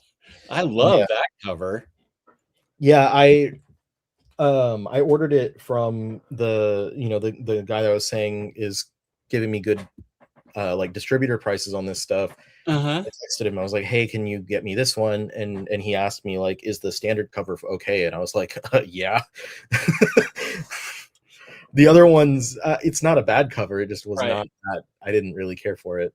Yeah. I mean, it's fine as an issue, but cover. But the Dodson one, first of all, I'm biased because I love the Dodson's art. But actually, yeah, the cover B, I don't have it with me. The cover B just seemed, it's too peace and love. It's too Cyclops focused. Cyclops is right there in Yeah. the front, and it should be Emma and Magic and Rogue or something. Before we're done, do you want to talk about some food? Oh yeah, we have food news. Some of it's going to be not great. Oh yeah, okay. Let's So see. Elon wants to know how your light novel reading is coming along. I am still learning how to read. Okay. We're jamming up Will, friend of the show, sometimes co-host on the Thursday shows, who works at Dark Horse, because he was asked about a JoJo's Bizarre Adventure light novel.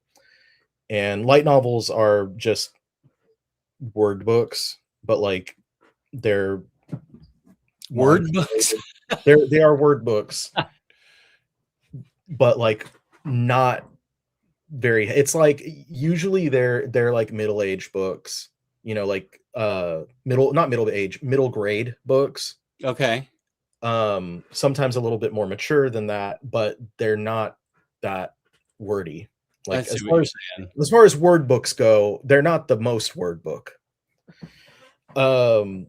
And so there's a JoJo's Bizarre Adventure one that's coming out, and Will is a huge fan of JoJo's, and so he was asked, you know, about, are you buying this one, or when are you going to do a video about this book? And he was like, I'm not. I don't like light novels. And so that it was joked like, oh, he's not a real fan. And let me just.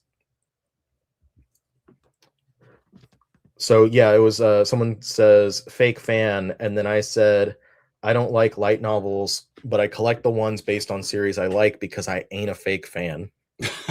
Oh, Elon with a deep cut there. And then one of the people in Geo's chat says, you don't read them, so semi-fake fan. And I said, light novels don't sell as well physically, so I'm just trying to support what I'm able to. And then I said, also, I will read them when I actually learn how to read.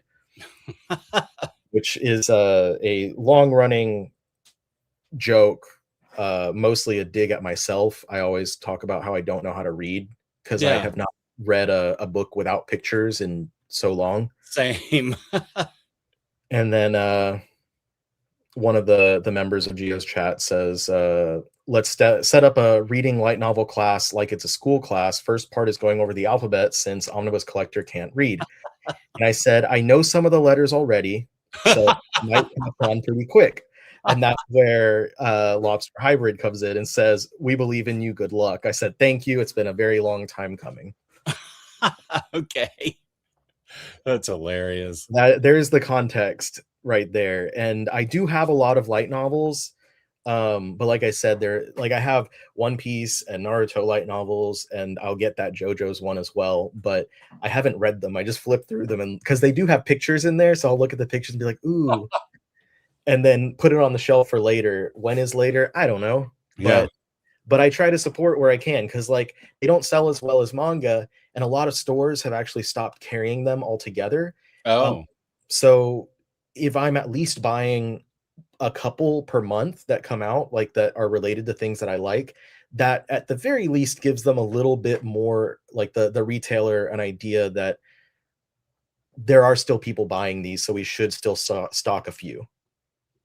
So that's my thought process, is like, I'll support, and it's basically like I'm just getting a little like $8 to $10 piece of art. I don't know. That's my thought on it. But food. So I had a personal food adventure that you are going to hate. Let me just answer this. Okay. Belgian Ellen, yeah, it's very similar to DC's Ghost. Same kind of thought process. And the Tower Shadow stuff, yeah. So you will like House of Secrets and House of Mystery. You'll like them both then. And Golden Age Robot Man first appeared in Star Spangled Comics. Oh, with Newsboy Legion and Guardian. That's interesting. All right. Thank you, Dave. There's a solicitation for House of Secrets Bronze Age Omnibus. Okay.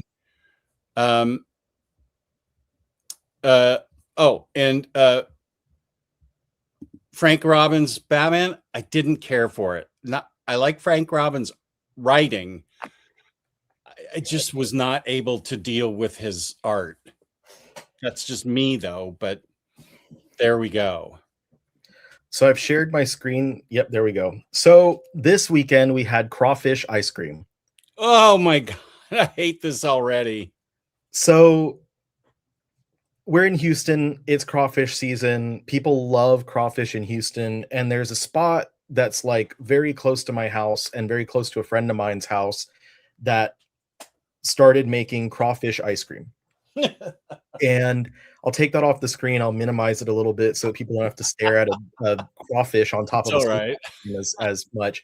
But it's an ice cream and churro shop, but they decided to make as a novelty a crawfish ice cream during crawfish season. And so they made it on local news, and my friend came over, and every other Sunday we have all the guys come over and we go out to grab some food, and then we watch a movie usually at my place, maybe play a game, whatever.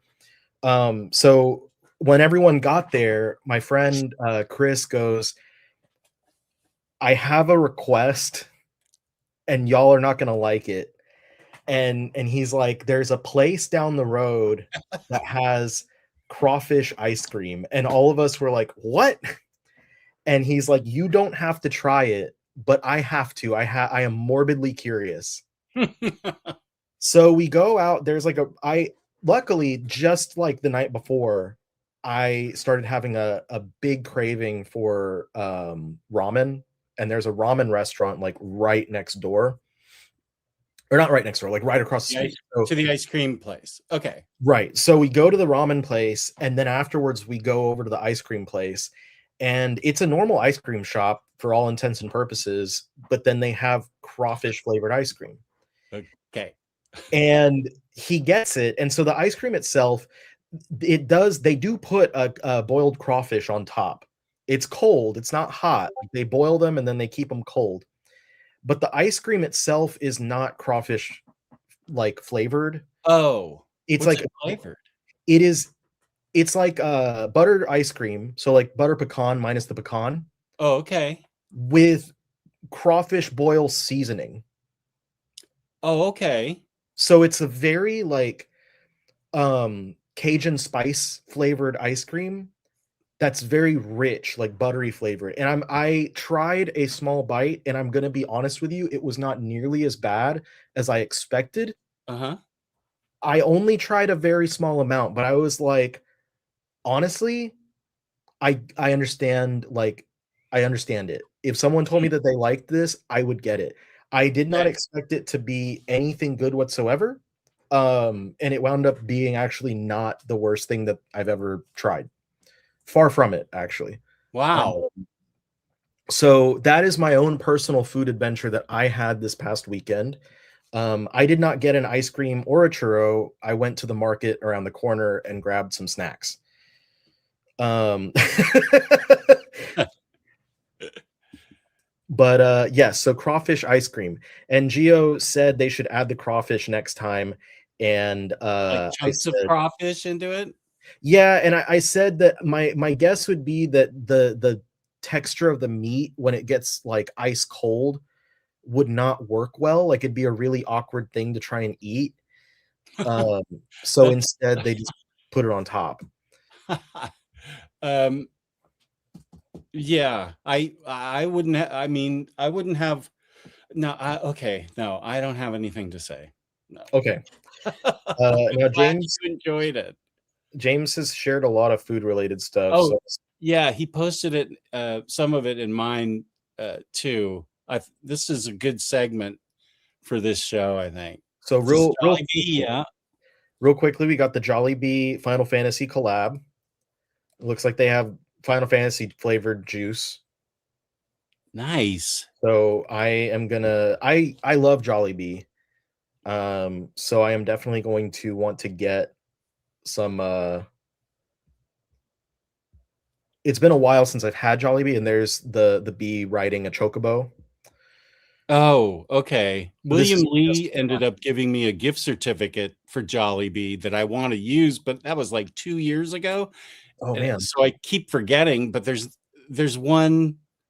The only one is like half an hour away. So I'm never in that area. Yeah. So I need to really set out like on a Sunday to go to Jollibee.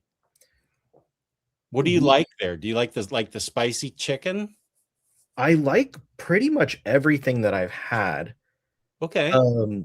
So the chicken joy, that's the main thing. They have the spicy and the non-spicy. Their chicken sandwich, for my money, is the best chicken sandwich that I've had from a fast food restaurant. Oh, and can you get it spicy or normal? Yes.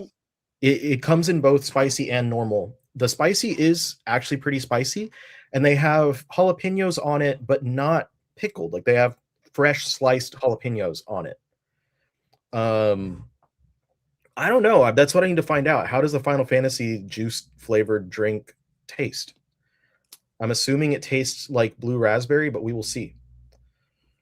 This right here, the peach mango pie, that's magic. Absolutely amazing. That's and great. you can get some gravy to dip your stuff in. The gravy with the chicken, spicy or otherwise, gravy with fries, amazing. And they have you can get rice as a side. You can get like normal white rice or adobo rice. Adobo rice is really great. You can of course get spaghetti, and they have traditionally it's a Filipino style spaghetti that is a sweeter sauce with like shredded cheddar on top, so it's different than spaghetti that you'd normally get from a Italian American style restaurant, right? And I believe it has sausage, slices of sausage in there, and when I say sausage, I mean it's closer to a hot dog than a sausage link. And is it good? What's it? I mean, it's got to be a big adjustment right at first. I think that it's like, I mean, you go in there knowing it's going to be different. Yeah. You know, like, okay, it's not ground beef, it's not Parmesan or mozzarella, it's not, and it's sweet. And you go in there expecting all of that, and it's pretty good. I've ordered the spaghetti multiple times. They also have burgers that are pretty good. They have an Aloha burger, which is like a burger with a pineapple on it. So they have burgers too. I don't think I remember that. They're decent. Yeah, they're not bad burgers either. And they have you can also get like a Salisbury steak, like, so just the burger with like gravy on it. I grew up on that in TV dinners, Salisbury steak. I think you would really enjoy when you do eventually get some Jollibee. And if not the Final Fantasy flavored drink, they do have a really great pineapple quencher. Just a really nice, refreshing pineapple juice drink. That's good. And then as well as that peach mango pie that I really love, they do an ube pie. Yeah. And the ube pie is really good as well. So I think Jollibee kind of knocks it out of the park in pretty much every aspect. I won't complain now that I know about Derek. Mine's maybe like 20 minutes away, so it's not terrible, but that's why I don't go that often. Yeah. So I'm gonna scroll down. James also shared Kool-Aid sour beverages. Cherry Bomb, Frostbite, and Watermelon Blast. I commented that I'm interested in trying these because I've seen that most companies are not able to make a beverage properly sour. Specifically, I was referring to Skittles drinks. Have you had those? I haven't had these because these are new flavors, but they've done a sour Skittles drink, and I've tried that, and it's not really very sour. They also somewhat recently, like last year, they released sour Powerade, and they're not very sour either. But the Skittles beverages have these new individual fruit flavors coming out. I think the ones so far have just been like Skittles original flavor, Skittles berry flavor, Skittles sour flavor. So like a mixture of all of the one, like if you just got a handful and dropped it in your mouth. Scrolling back up though. Yeah, there I'm getting in trouble for the crawfish. Okay. So that was you. Okay, you posted that earlier in Geo's. Yeah, I posted it yesterday. Okay. James shared that Starbucks is doing a Devil Wears Prada 2 thing with different types of drinks based on the characters. What are they? What do they taste like? What do they have in them? Grande Cafe Latte, no foam, extra shot espresso, extra hot, skim non-fat milk. That's the Miranda. The Emily is grande iced chai latte, substitute almond milk, no classic syrup with 2 pumps of sugar-free caramel syrup. The Nigel is doppio espresso con panna. I apologize for mispronouncing anything. I don't do coffee, and I also don't speak Italian. 1 pump of mocha sauce. And the Andy is grande cappuccino, substitute oat milk, 2 pumps of caramel syrup, and cinnamon powder. Only at Starbucks Reserve in NYC. Get a copy of a limited edition promotional runway magazine while supplies last. So you get a magazine for the movie. Well, that's cool. I love coffee, so I oh my God, and I love almond joys. We're off coffee now. Let's talk about almond joys.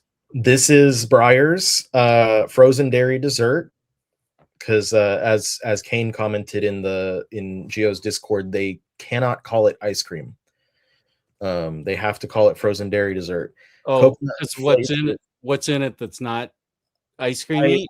I'm not 100% sure, but it's one of those things like how they have to call stuff cheese product. Okay. Real cheese, but I'd have to go on a tangent to figure that out. Coconut flavor with other natural flavor, chocolate swirls, and chocolate coated almonds. I'm up for that. I love almond joys. Almond Joy is a candy that like I did not like at all growing up, and then I had one of those taste bud shifts, and I was like, oh my God, these are amazing. That's what always stands out always stood out and stands out now in Halloween bags for me. I'm like, yeah, Reese's peanut butter cup and almond joy, and I'll grab it. And then the ratio of Reese's peanut butter cup to anything else in that people are giving out is like 10-1. Everybody's got Reese's peanut butter cups. They're turning out to be current kids' black licorice. They're like over it. Then we have another Devil Wears Prada 2 crossover with Coke. They're doing a limited edition slim can for Coke, Diet Coke, and a cerulean bottle of Smart Water, which I guess the bottle is slightly colored to match the Andy Sachs cerulean sweater. And then they're doing a giveaway of a canny pack, so a fanny pack sized to fit 1 Diet Coke can. And then also doing a giveaway of a replica of the sweater itself. The contents of this box are not just blue, they're not turquoise, they're not lapis, they're actually cerulean. Wait, so you can buy that sweater? These are from giveaways. I don't have the link, but you can enter a giveaway. I and see. Then the bottles of Smart Water are apparently only at Target. It says now at Target, but it doesn't say exclusively. So I don't know if it's going to be an exclusive Target thing. But then also James shared the Mandalorian and Grogu at Burger King, the Bounty Bundle with a creamy bounty sauce, blue cookie pieces. We had something else that was called Coca-Cola Light, I believe. Oh, we did? I mean, there's so many different iterations of both Coke and Pepsi that I have a hard time remembering all the different things. Actually, not. Hold on. There was something Coca-Cola. It wasn't. I'm thinking. Sorry. It was called Life. Coca-Cola Life. I don't remember that one. It was short-lived. It was a 35% reduced sugar, and it was stevia. It was a reduced calories, sweetened with a blend of cane sugar and stevia leaf extract. Launched in 2013 and discontinued in 2020. So we didn't have light. We had life. Is what I was thinking about. Anyway, so Grogu's Blue Cookie Shake, Grogu's Garlic Chicken Fries, Imperial Cheddar Ranch Tots, the Barbecue Bounty Whopper, Flame Grilled Half-Pound Beef with Swiss Crispy Pickle Chips, Bacon, Lettuce, Tomato, and Creamy Bounty Barbecue Sauce. I'd stick onion rings in there. Do they serve onion rings? Probably. Burger I'd be King? I haven't been to Burger King in 25 years at best. I'd be surprised if they didn't. Bounty Meal comes with 1 out of 4 collectible cups, Oh, that's interesting. but none of them have Jar Jar Binks, so that's a pass. Um, What are those other things? and then toys that don't look like they do much toy things. They just are a little display of characters from the movie. Huh. Okay. Well, this is how you can tell this movie is going to flop, because they went with Burger King. Yeah. And Oh, then boy. I shared the McDonald's Garfield mugs with Gio. Oh, let's see that. I told You him didn't share it here. Garfield. 69 cents each with, God dang it, stop it. There we go. Oh, I see. Little coffee cups type thing. Okay. I'm not one who rises to the occasion. It's not a pretty life, but someone has to live it. I am easy to get along with when things go my way. Use your friends wisely. I like that. Collect all 4 while supplies last. I'm ready to get some fries from there, so maybe I'll see if I can get some Garfield mugs. And then while we were starting the stream, this is what James shared, was the Bucky's Overbite. Breaking news. This is the dark chocolate peanut butter quarter pound of goodness from Bucky's, which is a Texas institution gas station food shop with extremely clean bathrooms. I remember at that time when I was out in Texas and I visited you. I remember that. Oh my gosh, look at that. I remember making Bucky's a destination. I was like, I have to see this place. And yeah, they have everything from chocolate to ammunition and a ton of other stuff. And they're gigantic. And there's like 400 pumps outside for gas. Yeah, I would definitely, there is one in Virginia, but I don't know how close it is to here. I don't think it's very close.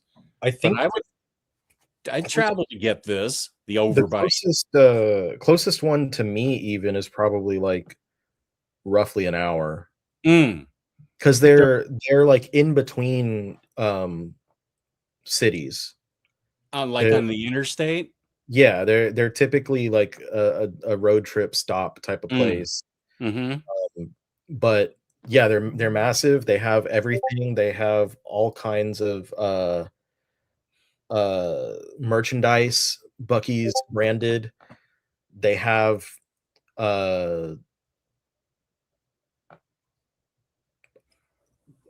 like all kinds of they'll stock up for like the holidays, all kinds of holiday specific stuff. They have everything, and they have every type of food.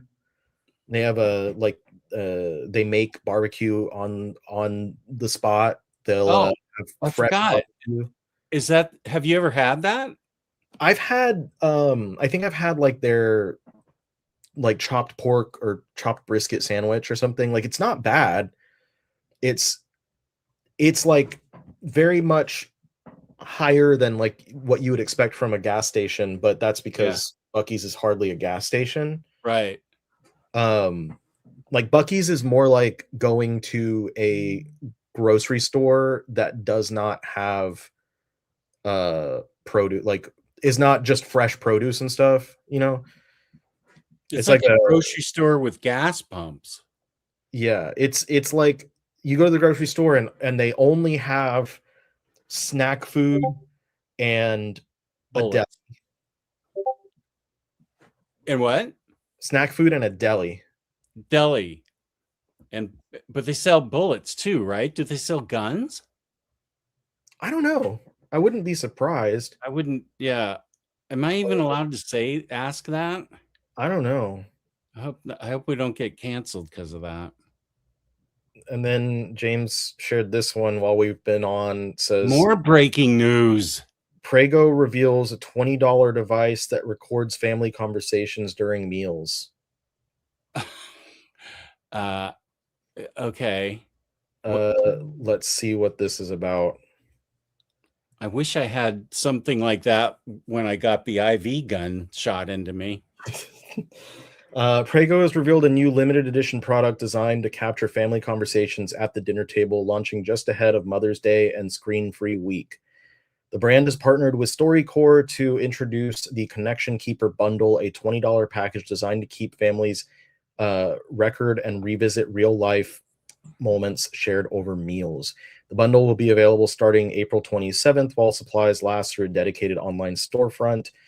Centerpiece of the bundle is the Connection Keeper, a screen-free recording device built to capture conversations during meals without the distraction of phones or apps. Alongside the recorder, the bundle includes Prego Traditional Pasta Sauce, a conversation prompt card deck created with StoryCorps, a USB-C charging cable, and a step-by-step guide. I'm going to say, like, if you feel the need to have this at home with your family, you've got bigger problems than pasta Totally. sauce can solve. This is a marketing big misstep. Yeah, according to Prego, the device is designed to record laughter, stories, and everyday moments, then save them so families can revisit the conversation over time. For generations, Prego has brought families together over the meals they love, helping create meaningful moments around the table. And Jaime Sagami, director of marketing at Prego, through our partnership with StoryCorps, we're inviting families to slow down, reconnect, and preserve the warmth, laughter, and real conversations that turn everyday meals into lasting memories. Sandra Clark, CEO of StoryCorps, added, at StoryCorps, we believe listening is a profound way to honor and connect with our loved ones, and that some of the most meaningful stories are shared in everyday moments, like around the table, blah, blah, blah, blah, blah. Yeah, What that's was the guy's name from Prego? Jaime Sagami. Okay, yeah, because he's going to be looking for a job in the next month. Yeah, man, this is they I'll be don't right say back. anything directly about it connecting to the internet, but I guarantee it does. And they are absolutely, like, using this to spy on you.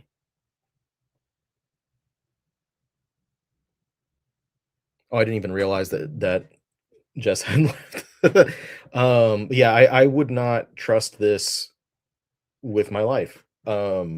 That's extremely intrusive. That's more intrusive than a lot of the parasocial stuff that we've mentioned on this show. So yeah, that's creepy. I don't like that. Yeah, as Kane said, nope, nope, nope, nope.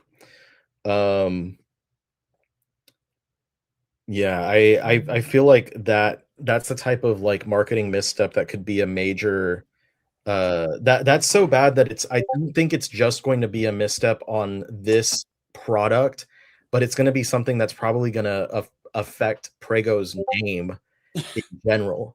And people are gonna be like, "Remember that time that pasta company tried to record us?" And they probably sell our conversations and private thing, because, like, when does it turn off? When does it stop Good listening to you? point. We already have enough problem with our phones listen to, like, they're listening to us right now. Like, Yeah. why do I wanna that they're basically like, "Oh, you're gonna turn off," because it said something about it's, during screen-free week. So are these people, like, scared that we're about to that was all that was shared as far as food stuff. Are they Oh, scared about losing connection with us for 1 week, that they have to create something to also capture stuff during that free week? I don't know, yeah. man. Like, this That feels is so weird. I I remember sitting around the dinner table and we just talked to each other. What uh, there was no need to record it or take pictures of it or anything. We just talked to each other. That's very odd. Very odd. I feel like if you have that much of a problem with actually sitting and talking with your family, it's not going to get better by having some spyware in Yeah, the middle of your table. I can't imagine. I mean, maybe Jim Lee with 9 children needs to listen to his kids on. I don't even think he'd do it. He probably, all those kids eat in shifts anyway, I bet. So even a family with 9 kids in it, I would think they would not use that. I don't know why I said Jim Lee. He was the only one I could think of. The first person. Big family. Yeah. Apologies, Jim. I know you're a friend of the show and you're watching, so I apologize. But that's a horrible idea. Yeah, I don't know who thought that was going to be a good one. Last week I tried taco pickles. Was pretty good. Use the hot and spicy taco seasoning. Where'd you get that, Derek? Taco pickles? Make them? It sounds like you might have made them. Oh, yeah, Derek, where did you get that? I do have good news on the Pop-Tart double stuff Pop-Tarts. Back Cato is going to Back Cato or Mrs. Cato is going to get us strawberry and molten lava. That's what their Walmart has. My Walmart does not. And I'll have a box, and then I'll send a box to you, and then we can have the long-awaited Son of Pop-Tarts episode. Double stuff Pop-Tarts, the eating of taste test. Thanks for being here, Berta Clay. Appreciate you. He also had, I know they're not watching now, Rodimus and one other person, maybe I can't remember who it was. They wanted those ice cream Pop-Tart sandwiches, and Bat Cato also had those. He taste tested those and he said they were good. He had the cookies and cream. That's what those guys were looking for specifically. They looked small. They looked like kind of tiny little things, but you haven't had a Pop-Tart. Whoops, wait a sec. You haven't had a Pop-Tart? Come on, Doug. I know that's not right. You're just trying to mess me up. Have you had an IV gun used on you? Who hasn't? I need to eat more European food. I need to eat better food just in general, and it's not anybody's fault but mine. Oh, Derek makes them. Get a fresh jar of pickles and dumplings and dump a little juice out. Get a taco seasoning packet and add it in. Shake it and let it chill for a day. Yeah, I know. I know what you meant. That's pretty interesting. I could make those and be happy. Taco flavored pickles. Oh, you actually haven't had a Pop-Tart, Doug. Wow. Well, once we do that double stuffed Pop-Tart episode, you're gonna really be craving Pop-Tarts then. That will be. We should do Mad Libs while we're eating them to provide a double extra low point for OmniBros.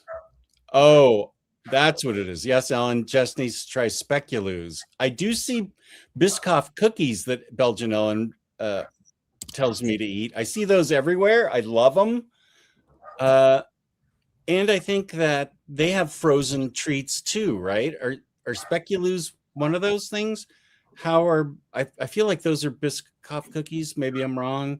Feel free to correct me. Yeah, that's like, I believe, the same flavor. Oh, it's like a spice cookie. Okay. Yeah. Speculoos. I feel like I've seen Biscoff ice cream sandwiches, and if I haven't, I can make one quite easily. Oh, Gabriel, not a fan of pickles. Okay, Gabriel, nice to see you though. You stay away from the pickles, and we'll have more. Yeah. Chris, I think you're still out there. Chris Brogan. since Riley told me that it's not expensive to get Why I Hate Saturn, I have also Cowboy Wally Show and You Are Here, which was a Vertigo title, which I remember being really good. And I haven't read The Bakers yet, but I also have don't let Riley, don't listen. I also have the Plastic Man book. And I can do, oh, sorry. I could do a video about, or I could even do a live stream and have it be one of the topics where I can report on each book. And yeah, we could do that, Chris. Up, Derek, thanks for dropping the pickle recipe. Whoop. Jim Joe had to go. I just blinked out for some reason earlier. Derek Tyler, that sounded real good. I couldn't figure out the dumpling part. I thought so too. Yeah. Hey, Pity Ma. Yeah. Okay, Chris. I'm a big fan of Kyle Baker. I'll try to see if I feel like there's a newer book of his that I have, newer than Plastic Man, but I can review all of these and talk about them. I think he is a very underrated talent in the comic industry. So I'll keep these out. I could at least do a recorded video of it, telling people about it, or I could just have it. Yeah, okay. You've got me thinking now, Chris. That's usually not a dangerous thing. I also just dropped a video this morning, 10 omnis that I'm most looking forward to in the second half of this year, the DC catalog. And I got corrected on a couple things. So I will post it. I will respond. I already responded and told the people thank you. They were both very gentle with their corrections, because a lot of times when you make a mistake as big as I made, people usually come at you pretty hard. But it was about the Power Girl omnibus, and I totally botched her origin. And Dana from the UK and Kieran, where I'll have to ask him where he lives. They both pointed out, I thought Power Girl came from Charlton, but Power Girl was an original DC character, which I had completely just misstated. So I'll pin that answer, my response to that up. And then somebody else corrected me on something in that video. I'll pin that up too. And then what? Oh, that's why you were. That's what you were talking about. Yeah, that shirt does keep, that bottom button does keep popping off. Biscoff ice cream is life-changing. Nice.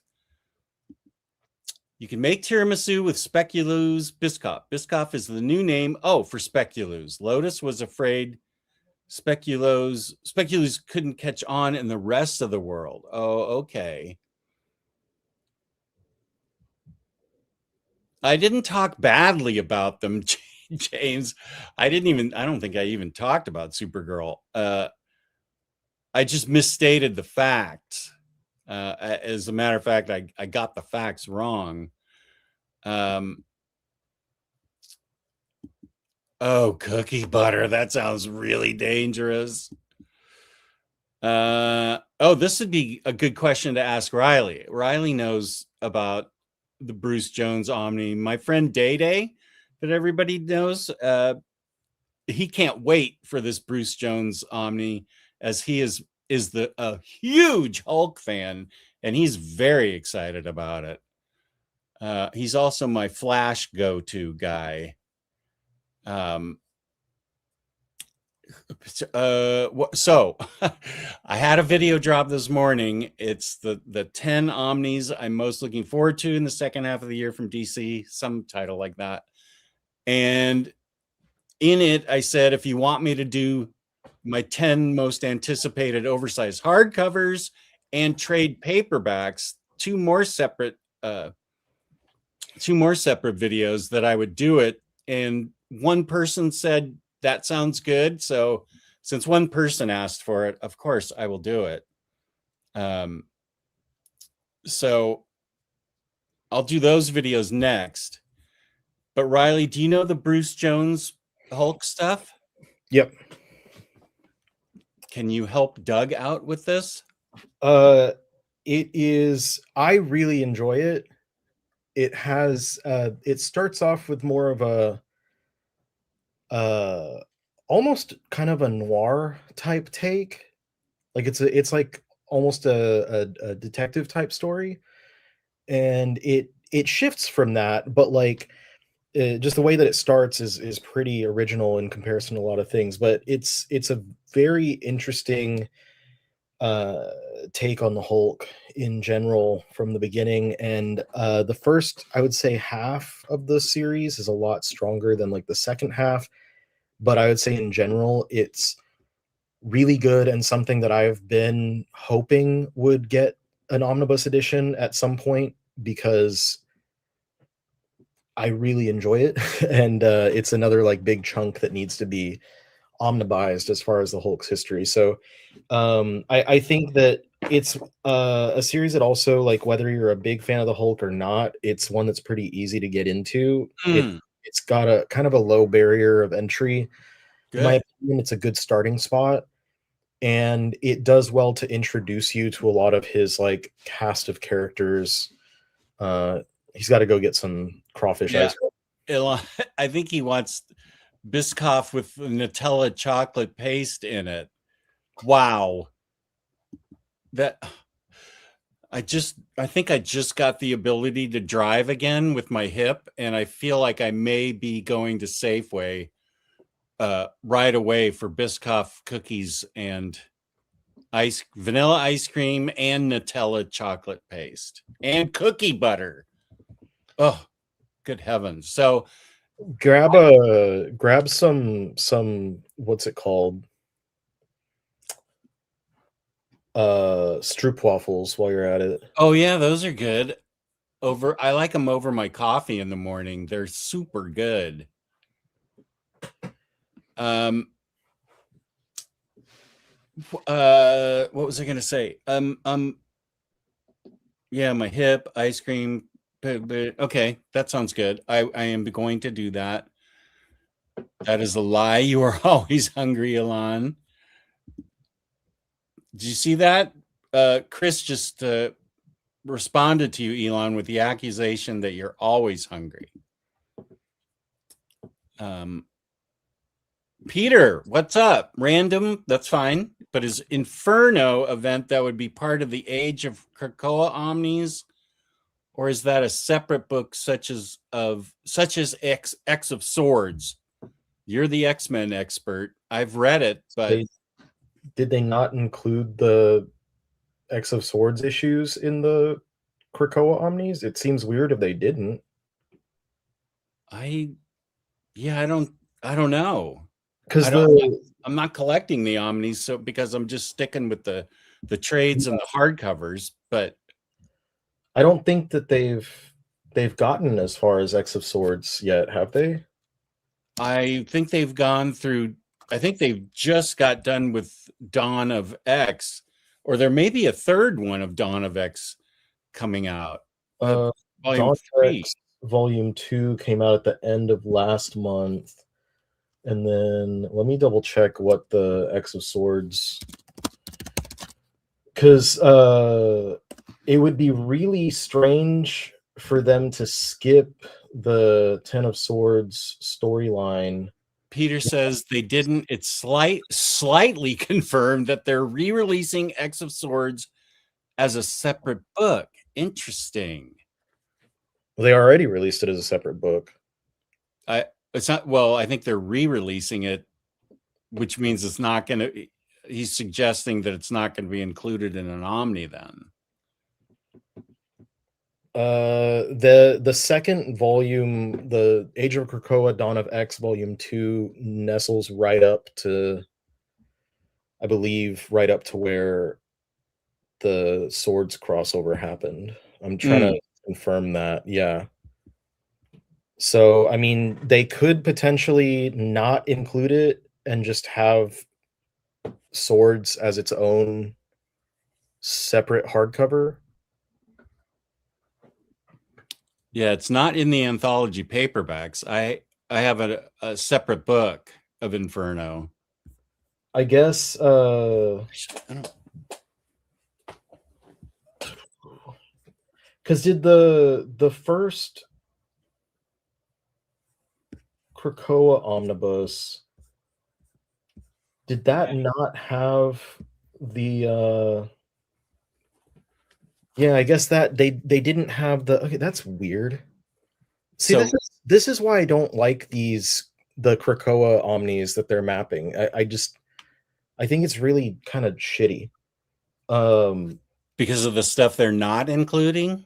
Yeah, like they left out House and Powers out of the first omnibus. So you have to get House and Powers, and then you go into 2 Dawn of X omnis, and then if they're continuing that way, I guess that you would have to continue into swords, and then that leads into Reign of X Omnibus 1, which is skipping that. So what the fuck are they thinking? Have you been part of a Map My Krakoa video with Very Fine? No, and I don't know the latter like 2/3 of Krakoa well enough to even have much of an opinion. It's just like seeing what they've done with those first parts. I don't know, because like Inferno is its own miniseries. It's just a 4-issue miniseries that happens on its own, and they could potentially just add it in for funsies. But the way that they didn't add House and Powers makes me feel like they're not going to put it in there. But I don't know. I couldn't say, just because that's such a, again, what the fuck are they thinking? This is some of the worst mapping. I would think it'd be hard to map, because how do you I don't know. The anthologies had, all the issues that fit in that anthology, and then you moved on to the next volume of anthologies, but it'd be, how would they even collect some of that stuff in omnibus form? I don't know. That's really, I don't know.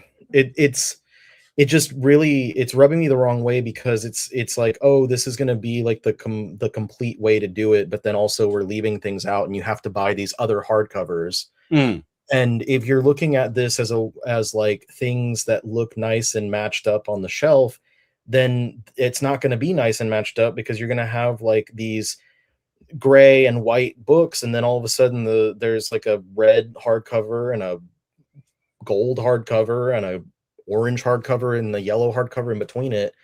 That I wouldn't have done it this way. I know I don't work at Marvel, but I would have been the person saying don't do that while they were doing this. And like at this point, we don't even know what's going to happen, because like the massive layoffs, like who knows if they're even going to continue with these the way that at all, if they're going to continue with these books at all, or if they're going to continue in the way that they were being done. Nobody knows. Boy. So there's, I mean, all things considered, it's all up in the air. So there's as much of a chance that they just like leave us hanging, as much as there's a chance that they continue with shitty mapping. So wow. Okay. I hadn't thought about that.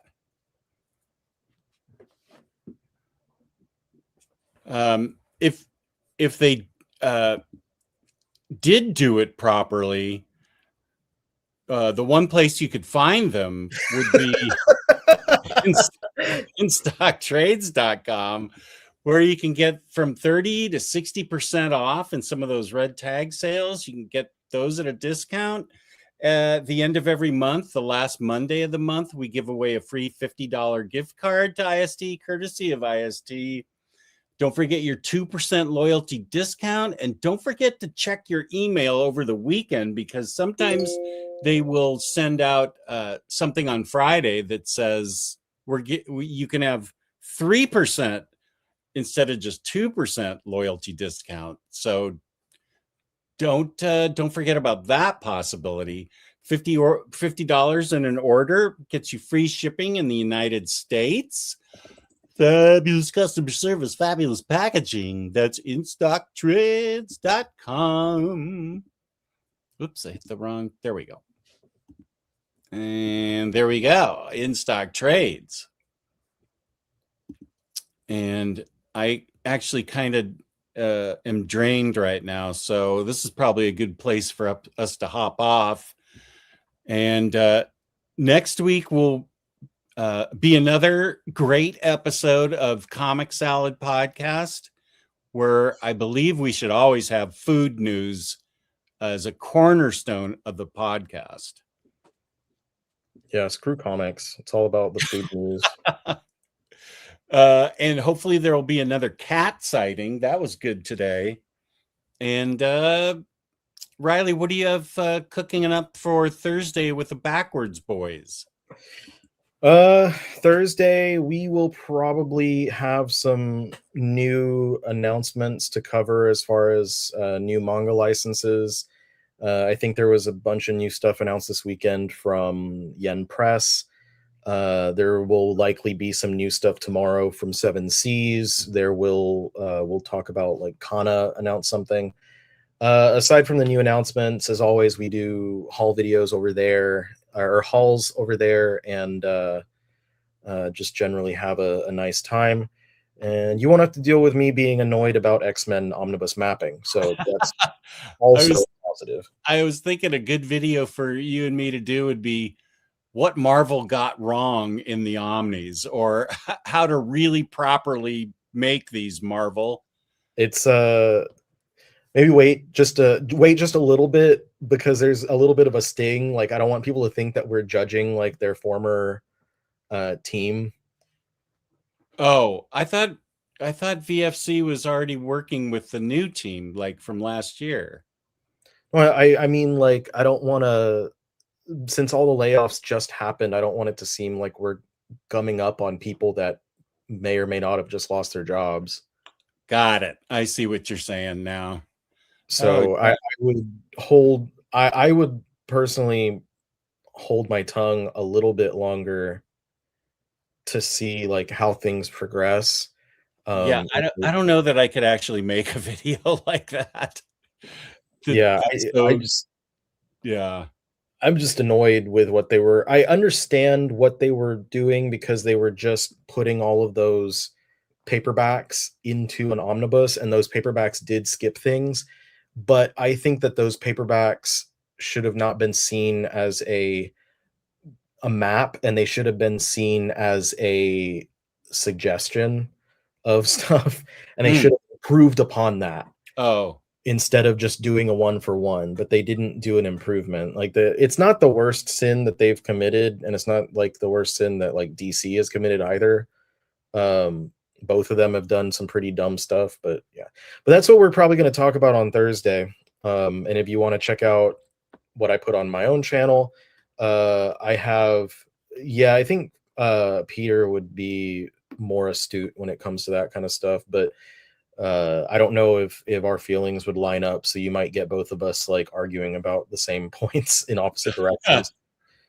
But on my own channel, I just put up a guide to all of the manga debuts from this month, so you can check all that stuff out. I just put it up with slides that James prepared for me, and I should get it's my first one that I've done of the year. I had to skip January, February, March because I was busy with packing, moving, unpacking.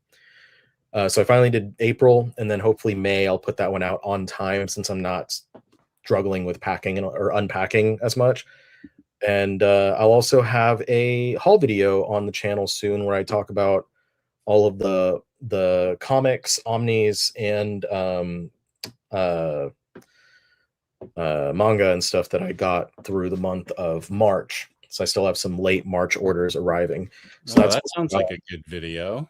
Yeah, it'll be fun. I haven't done a haul video in like 3 years, so people are really going to enjoy seeing those come back. Oh, wow. Yeah, I decided to stop doing haul videos because it felt like people just because my channel was like 50% just me doing hauls, and I didn't want it to seem like I was just always trying to show off what I had. Yeah. But then not doing them for so long, I got a lot of comments of people who were like, I miss those videos because it lets me know like what's out there and what stuff looks like and what might be worth picking up. So I was like, okay, well, I'll bring them back and I'll start talking about the comics that I pick up as well, because I was not doing that for a little while. Anyway, what about you, Jess? What have you been up to? Just to address the haul question, I am uneasy about that too, because it does look like you're just showing off, but not you. It looks like I'm showing off, and so I'm sort of ambivalent about it. But I don't know if Pity Ma is still in the chat, but she was emphatic that she really enjoys watching people's hauls, and a couple other people were too. And so I did a haul video a couple weeks ago. I just did a live unboxing Sunday. So that's all to say that you shouldn't feel bad about it.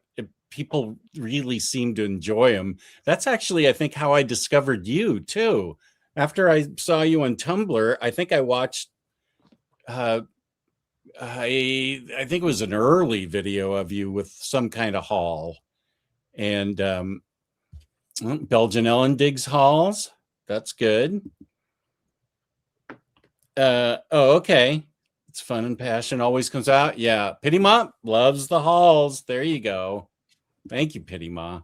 I think there are some people from which it does feel that way, that it is just being a show off and being a braggart, I guess. And because there are people that it feels that way, and it makes me like I feel that way about those people, it makes me feel that way about myself. And maybe you have that same feeling as well.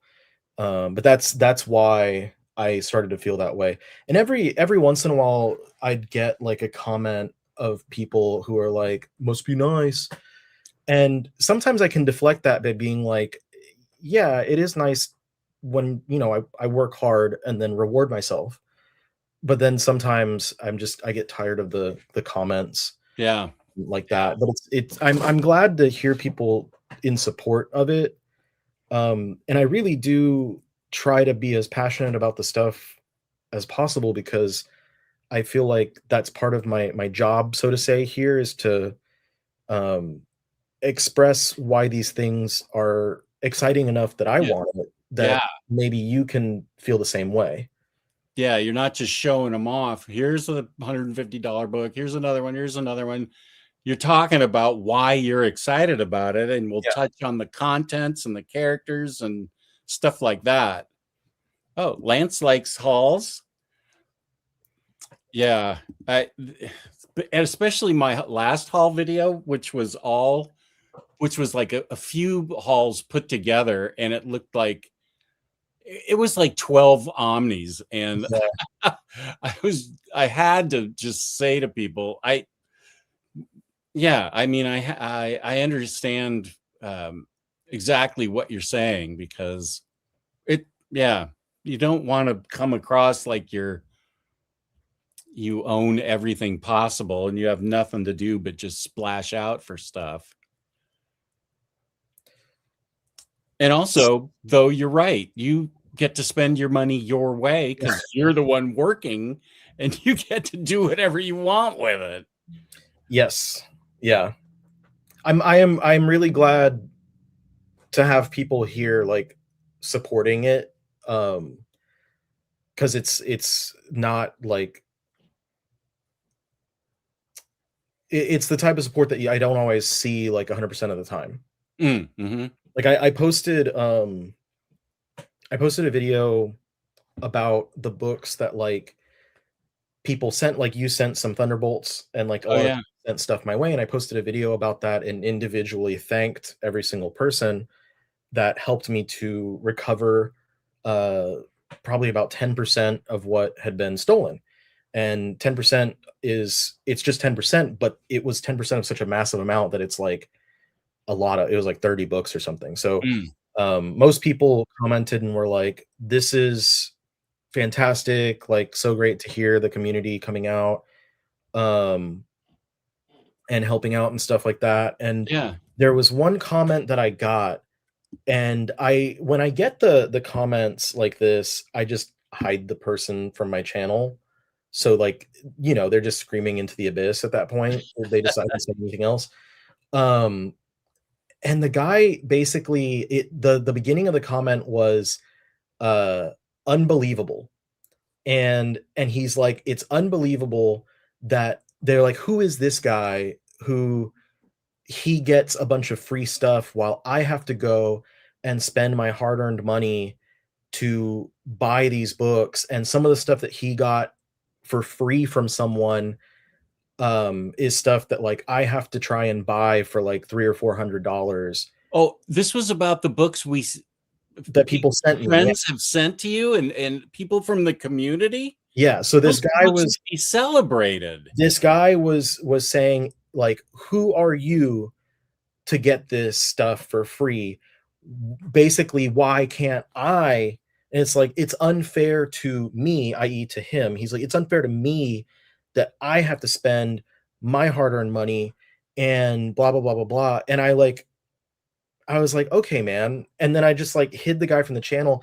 And I'm like, man, like, I already did that song and dance. I already spent my hard-earned money and tracked down all these books and built the library that I wanted. And then they were taken from me. And now I have to go and do the whole thing all over again, unceremoniously, like tracking down each of these things, seeing that some of these titles are like Plastic Man, are unobtainable at Mm, this point. And there's a lot of things that I had that I will not ever get back unless I'm fortunate enough that they reprint them. And I yeah, had a small selection of extremely kind people that sent me replacements for some of the books that I had lost. yeah, And you're coming in here and saying it's unfair. Like, I'll tell you it's unfair. It's unfair that someone stole half of my fucking collection. yeah. That's unfair.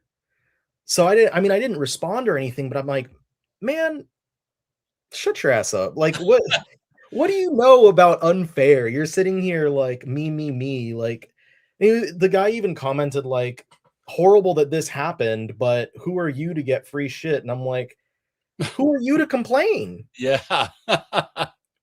What?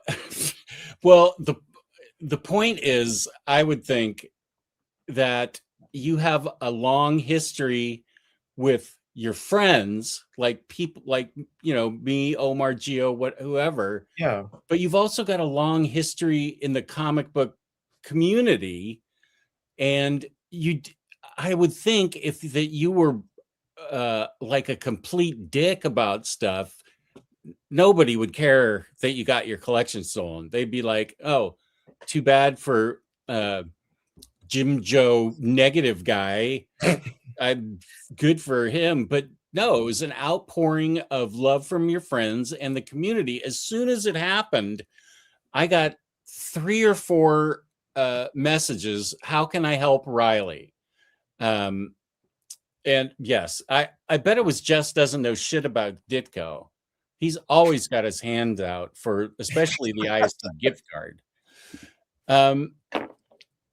So you contribute not only to the YouTube community, your knowledge, but also, you're a nice, kind, decent person, and our voices always get drowned out by the negative stuff.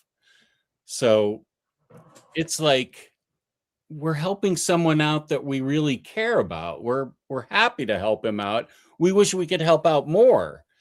So I think I definitely would have kept that comment and I would have pinned it in my response to it to the top of the comment section. Maybe I'll find the guy and unhide him so then I can give him the old pin of shame like Omar does. I don't know if Omar still Yeah. does. I feel like that's where I learned it, to the pin of shame. Yeah. I used to do it and then like I just stopped wanting to engage. And so anything that came across that was like hurtful, like hurtfully negative, whether it impacted me or not, if it was like negative with the intent of being hurtful, I would Oh, just right. hide it. Just not want to deal with it. But yeah, I'm like, I don't like to try and like toot my own horn or anything, but I made the whole fucking like community. Yeah. Well, I was the one. there's almost 6,000 people on that Facebook group. And it would be more, but I shut it down for to be able to keep out, bad actors. Yeah. Yeah. And if like I brought us together, Hmm. I'm like the Nick Fury of the Omni Avengers. There'd be no Omnidog without the Omnibus Collector. That is for sure. I was a spin-off series from OmniBros. I brought Omar over to us and Omar really elevated on his own side of things and he's expressed to me that like being part of the community was like being part of my community, part of my group is a really big factor of his growth on his side and like I so to say like who is this guy, like I'm not some rando person, like I might have not, I might have stepped away from the comic side of the community for a while, but like just because you don't know me doesn't mean nothing. There is a reason why there's people that cared enough to reach out. And Yeah. And I don't think your videos and stuff that addressed it were like an obvious handout asking just no, directly, can send me books. It was, I it never was asked, warning to people, first of all. I never intended that either, but when you told me that people were reaching out to you, that's when I was like, oh, if people want to help, I'm not too proud to say yes. Because Yeah. it sucks. Like it and any like bit of help. So I told Carly, I was like, for my birthday this year, I'm just gonna give people my stolen books list and be like, if there's anything that you wanna give me from my stolen books, I'm trying to recover them. Like someone commented who's like not a comic person, like they're a manga person, and they were like, have you gotten all of your things back? And I was like, ooh, no. And they were like, how long do you think it's going to take? And I was like, probably like 7 to 10 years to get everything, because it's like keeping up with new books at the same time. Yeah.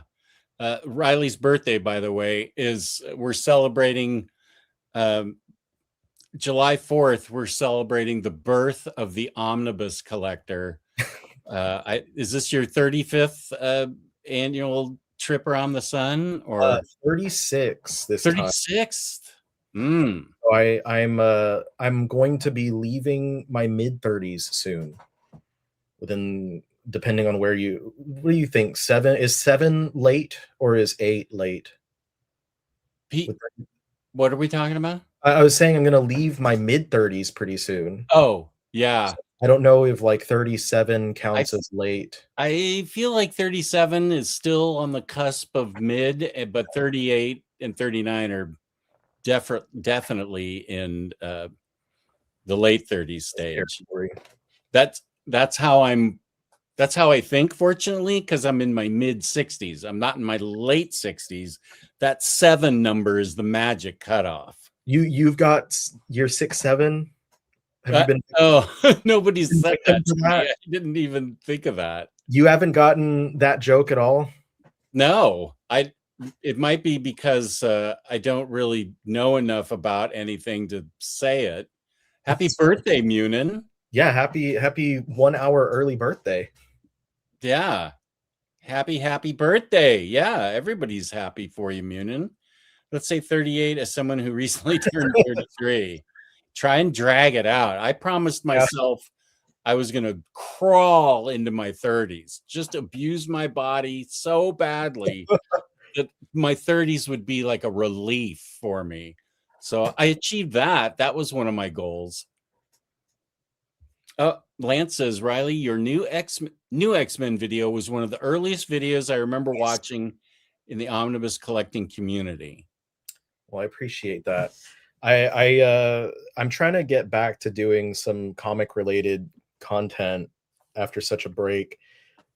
But I'm going to start off like toes dipped in, just doing haul videos and stuff. It sometimes I feel like I don't have a lot of breathing room to make some of the omnibus related content because there are so many people that do all the stuff that I would otherwise be doing. Yeah. And I don't want to step on any toes for anyone who's like a smaller creator. Mm-hmm. I don't want to like, not that like, I don't think like Omar would care if I did the same types of videos as he's doing, but like, I don't want to do those same videos. Oh yeah, I know what you're saying. Take away from what he's already doing, especially because like he is a full-time content creator, and this is like a supplemental thing for me. Right. Yeah. So I'm really aware. I'm really aware of that kind of thing too. But I also don't watch anybody else's videos, so I also wouldn't know if I was stepping on any toes. Yeah, that is another issue.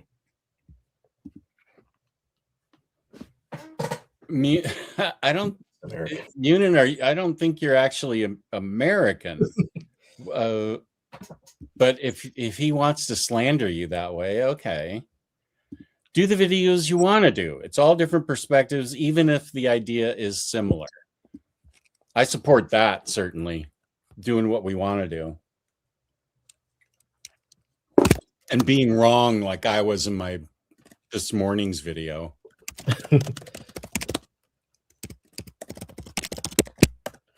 Well, I appreciate the ability to kind of open up in that way in these regards, and I'm glad that we have an audience who has good feedback for that as well. Yeah, it's a very kind community that we've managed to surround ourselves in. So we should stop on that because it's all happy, joy feelings. No, he is not. That is correct. His birthday would be in a lot more hours. But he's not American, but he's still the greatest American. Sure. Yeah. I know he's got some boss tattoos. I've seen him. Well, don't let that change anyone's opinion of you. Yeah, you're American. Okay, yeah, great. This has been great. I love the afternoon idea because we do get a lot of Europeans in here, and it's nice to talk to them also, and anybody that can listen at work or however they listen to it. I think this is good. There you go, Munin. Sure. I'm sure I skipped it. Yeah, I said that. It's just a dumb joke, but as soon as you said it, my dumb lives on the internet mind was like, gotta say it. Yeah, I'm chronically offline, so I don't pick up on stuff like that. Bless you. Okay. Thank you everybody for watching, and thank you, Riley, for being here for this. This is a fun episode. And let's see. I don't know when I'm going to be on again next, and I hesitate to say because currently I'm providing a lot of disappointment to a lot of people because I can't show up to things that I've already said. Like I have a scheduled Saturday stream, but I don't know if I'm actually going to make it. I think I should make it. Primo made his first IST order. Nice. Nice. Also a fan of the afternoon streams. Okay, that's great. Gives us a good reason to keep doing it.